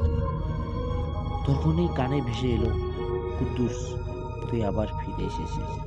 শীতল কণ্ঠে শুনে তার শরীর কেঁপে উঠল, কারণ এই কণ্ঠ তিনি চিনতে পেরেছেন। এটি ছিল তার মৃত ওস্তাদ কবিরাজ রহিম শাহের কণ্ঠ। 10 বছর আগে রহস্যজনকভাবে মারা গিয়েছিলেন তিনি। কুদ্দুস কাকা গলায় বললেন, আপনি তো মারা গেছেন। হঠাৎ বটগাছের ডাল থেকে সাদা কাপড় পরে একটি অবয়ব নিচে নেমে এলো। চোখ দুটো লাল আগুনের মতো জ্বলছে। সে বলল, আমি মরিনি কুদ্দুস, আমি বন্দি হয়ে আছি। কুদ্দুস বুঝলেন লোকটা ভয়ঙ্কর লোক। 30 বছর আগে এই বটগাছের নিচে এক ভয়ঙ্কর সত্তার সঙ্গে চুক্তি করেছিলেন তিনি। বিনিময়ে অলৌকিক শক্তি পেলেও মৃত্যুর পর তারা তার মুক্তি পায়। এখন সেই শক্তি কুদ্দুসকে নিজের উত্তরসূরি বানাতে চায়। আর মালিকের মেয়েকে বেছে নেওয়া হয়েছে বলে সেই হিসাব। কুদ্দুস দৃঢ় কণ্ঠে বললেন, আমি কখনো এই চুক্তি করব না। সঙ্গে সঙ্গে পুরো গাছটা কাঁপতে শুরু করবে। কুদ্দুস দ্রুত কোরআন তেলাওয়াত করতে শুরু করবে। চারপাশে প্রচন্ড বাতাস বইতে থাকে। গাছের ডাল ভেঙে পড়তে শুরু করবে। কিন্তু কালো ছায়াগুলো আরো কাছে চলে গেল। ঠিক তখনই দূরে আজানের শব্দ শোনা গেল। ফজরের আজান। আজানের শব্দ শুনে কালো ছায়াগুলো চিৎকার করতে লাগলো। রহিম সাহেব পাও কাঁপতে লাগলো। তিনি বললেন, কুদ্দুস, আমাকে মুক্তি দিন। কুদ্দুস সাহস করে বটগাছের পুরোনো একটি লোহার বাক্স ভেঙে ফেলল। সেই বক্সেই নাকি শয়তানের চুক্তিপত্র লুকিয়েছিল। বক্স ভাঙার সঙ্গে সঙ্গে বিকট শব্দ হলো। আকাশে বজ্রপাত হলো। তারপর সবকিছু শান্ত হয়ে গেল। রহিম সাহেব ধীরে ধীরে মিলিয়ে যেতে লাগলো। শেষবার তিনি বললেন, আজ আমি মুক্তি পেলাম। সকালে গ্রামের মানুষ কুদ্দুসকে আশ্বস্ত। কুদ্দুস কবিরাজ এই ঘটনার পর কবিরাজি ছেড়ে দেন। ঝাড়ফুঁক সবকিছুই তিনি ছেড়ে দেন। দিনের বেলায় তিনি জমিতে কাজ করতেন, আর রাত নামলেই ঘরের দরজা বন্ধ করে দিতেন। কিন্তু গ্রামের মানুষ লক্ষ্য করে তিনি আগের মতো হাসি খুশি মানুষটা এখন সবসময় ভীত থাকেন। মাঝে মাঝে গভীর রাতে তার ঘর থেকে কান্নার শব্দ শোনা যেত। কেউ জিজ্ঞেস করলে তিনি বলতেন, ওরা এখনো আমাকে ভুলে যায়নি। অবশ্য সেই রাতে আকাশে কোনো চাঁদ নেই, চারদিকে কোনো কুয়াশা আর শীতল বাতাস। চাঁদ তখন প্রায় 2টা। হঠাৎ কুদ্দুসের ঘরের দরজায় ঠক ঠক শব্দ হলো। তিনি ভয়ে জেগে উঠলেন। বাহিরে থেকে একটি বৃদ্ধ কণ্ঠ ভেসে এলো। কুদ্দুস দরজা খোলে। কণ্ঠটা শুনে তার বুক কেঁপে উঠল। এটা তার ওস্তাদ রহিম শাহের কণ্ঠ। কিন্তু তিনি তো মুক্তি পেয়েছিলেন। কুদ্দুস সাহস করে জানালার ফাঁক দিয়ে তাকালেন। আচ্ছা, দেখলেন তার শরীর তা দেখে পুরোপুরি ঠান্ডা হয়ে গেল। সাদা কাপড় পরা রহিম শাহ দাঁড়িয়ে আছেন, কিন্তু পা মাটিতে নেই। তিনি বাতাসে ভাসছেন। আর তার পিছনে দাঁড়িয়ে আছে অন্ধকারে ঢাকা বিশাল এক কালো ছায়া। দুটি চোখ জ্বলছে আগুনের মতো। কুদ্দুস দরজা খুললেন না। তখন বাইরে থেকে রহিম শাহ বললেন, আমি না কুদ্দুস, ও আমাকে ব্যবহার করছে। হঠাৎ পুরো ঘর কাঁপতে শুরু করল। মাটির কলসগুলো একে একে ভেঙে পড়ল। দেয়ালে ঝোলানো কোরআন শরীফ বিকট হাসির শব্দ শোনা গেল। তুই ভাবছিস চুক্তি ভাঙলেই শেষ? এখন তোর পালা। পরের দিন সকালে খবর এলো গ্রামের 7 বছরের ছেলে রুবেল নাকি নিখোঁজ। শেষবার তাকে নিষিদ্ধ বটগাছের কাছাকাছি খেলতে দেখা গিয়েছিল। পুরো গ্রামে আতঙ্ক ছড়িয়ে পড়ল। সবাই কুদ্দুস কবিরাজের কাছেই ছুটে এলো। কিন্তু তিনি প্রথমে রাজি হলেন। তিনি বললেন, আমি আর ওই পথে যাব না, ওরা আমার অপেক্ষায় আছে। কিন্তু রুবেলের মা কাঁদতে কাঁদতে তার পা পড়ে গেল। অবশেষে কুদ্দুস রাজি হলেন। সেই রাতে তিনি লণ্ঠন হাতে জঙ্গলের দিকে রওনা দিলেন। কিন্তু এবার বটগাছের কাছে গিয়ে দেখলেন সেখানে আর কোনো গাছ নেই, বরং মাটির নিচ থেকে বের হয়ে এসেছে বহু পুরনো একটি মন্দির, যেটার কথা গ্রামের বৃদ্ধরাও জানত না। মন্দিরের দরজায় অদ্ভুত ভাষায় কিছু লেখা। ভিতর থেকে শিশুর কান্নার শব্দ আসছে। কুদ্দুস সাহেব সাহস করে ভিতরে প্রবেশ করলেন। দেখলেন রুবেল একটি পাথরের বেদির উপর অসচেতন অবস্থায় পড়ে আছে, আর তার চারপাশে অসংখ্য কালো ছায়া ঘুরে বেড়াচ্ছে। মন্দিরের মাঝখানে দাঁড়িয়ে আছে সেই বিশাল কালো সত্তা। তার উচ্চতা প্রায় 10 ফুট। চোখ দুটি আগুনের মতো লাল। সে গর্জে উঠল, তোর ওস্তাদ আমার ছিল, এখন তুইও আমার হবি। কুদ্দুস তখন নিজের ঝোলার ভিতর থেকে একটি পুরনো তাবিজ বের করলেন। এটি তার দাদার স্মৃতি। এই তাবিজে পবিত্র আয়াত লেখা আছে। তাবিজটি হাতে নিতেই পুরো মন্দির কাঁপতে শুরু করল। কালো ছায়াগুলো চিৎকার করতে লাগলো। ঠিক তখনই কুদ্দুসের কানে একটি কণ্ঠস্বর ভেসে এলো, পিছনে তাকাস। যাই হোক, পিছনে তাকাস। কিন্তু হঠাৎ রুবেল কাঁদতে কাঁদতে চিৎকার দিল, চাচা, আমার পিছনে কে দাঁড়িয়ে আছে? কুদ্দুস নিজের অজান্তেই পিছনে তাকালেন, আর সঙ্গে সঙ্গে হাত থেকে তাবিজটি মাটিতে পড়ে গেল। তারপর মন্দিরের ভিতর থেকে এমন এক আর্তনাদ শোনা গেল যা কয়েক মাইল দূরের মানুষও শুনতে পেয়েছিল। পরের দিন সকালে গ্রামের লোকজন সেখানে গিয়ে শুধু রুবেলকে জীবিত অবস্থায় খুঁজে পেল, কিন্তু কুদ্দুস কবিরাজের আর কোনো খোঁজ খবর পাওয়া গেল না। আজও নাকি অবসর ঠিক জঙ্গলের পাশ দিয়ে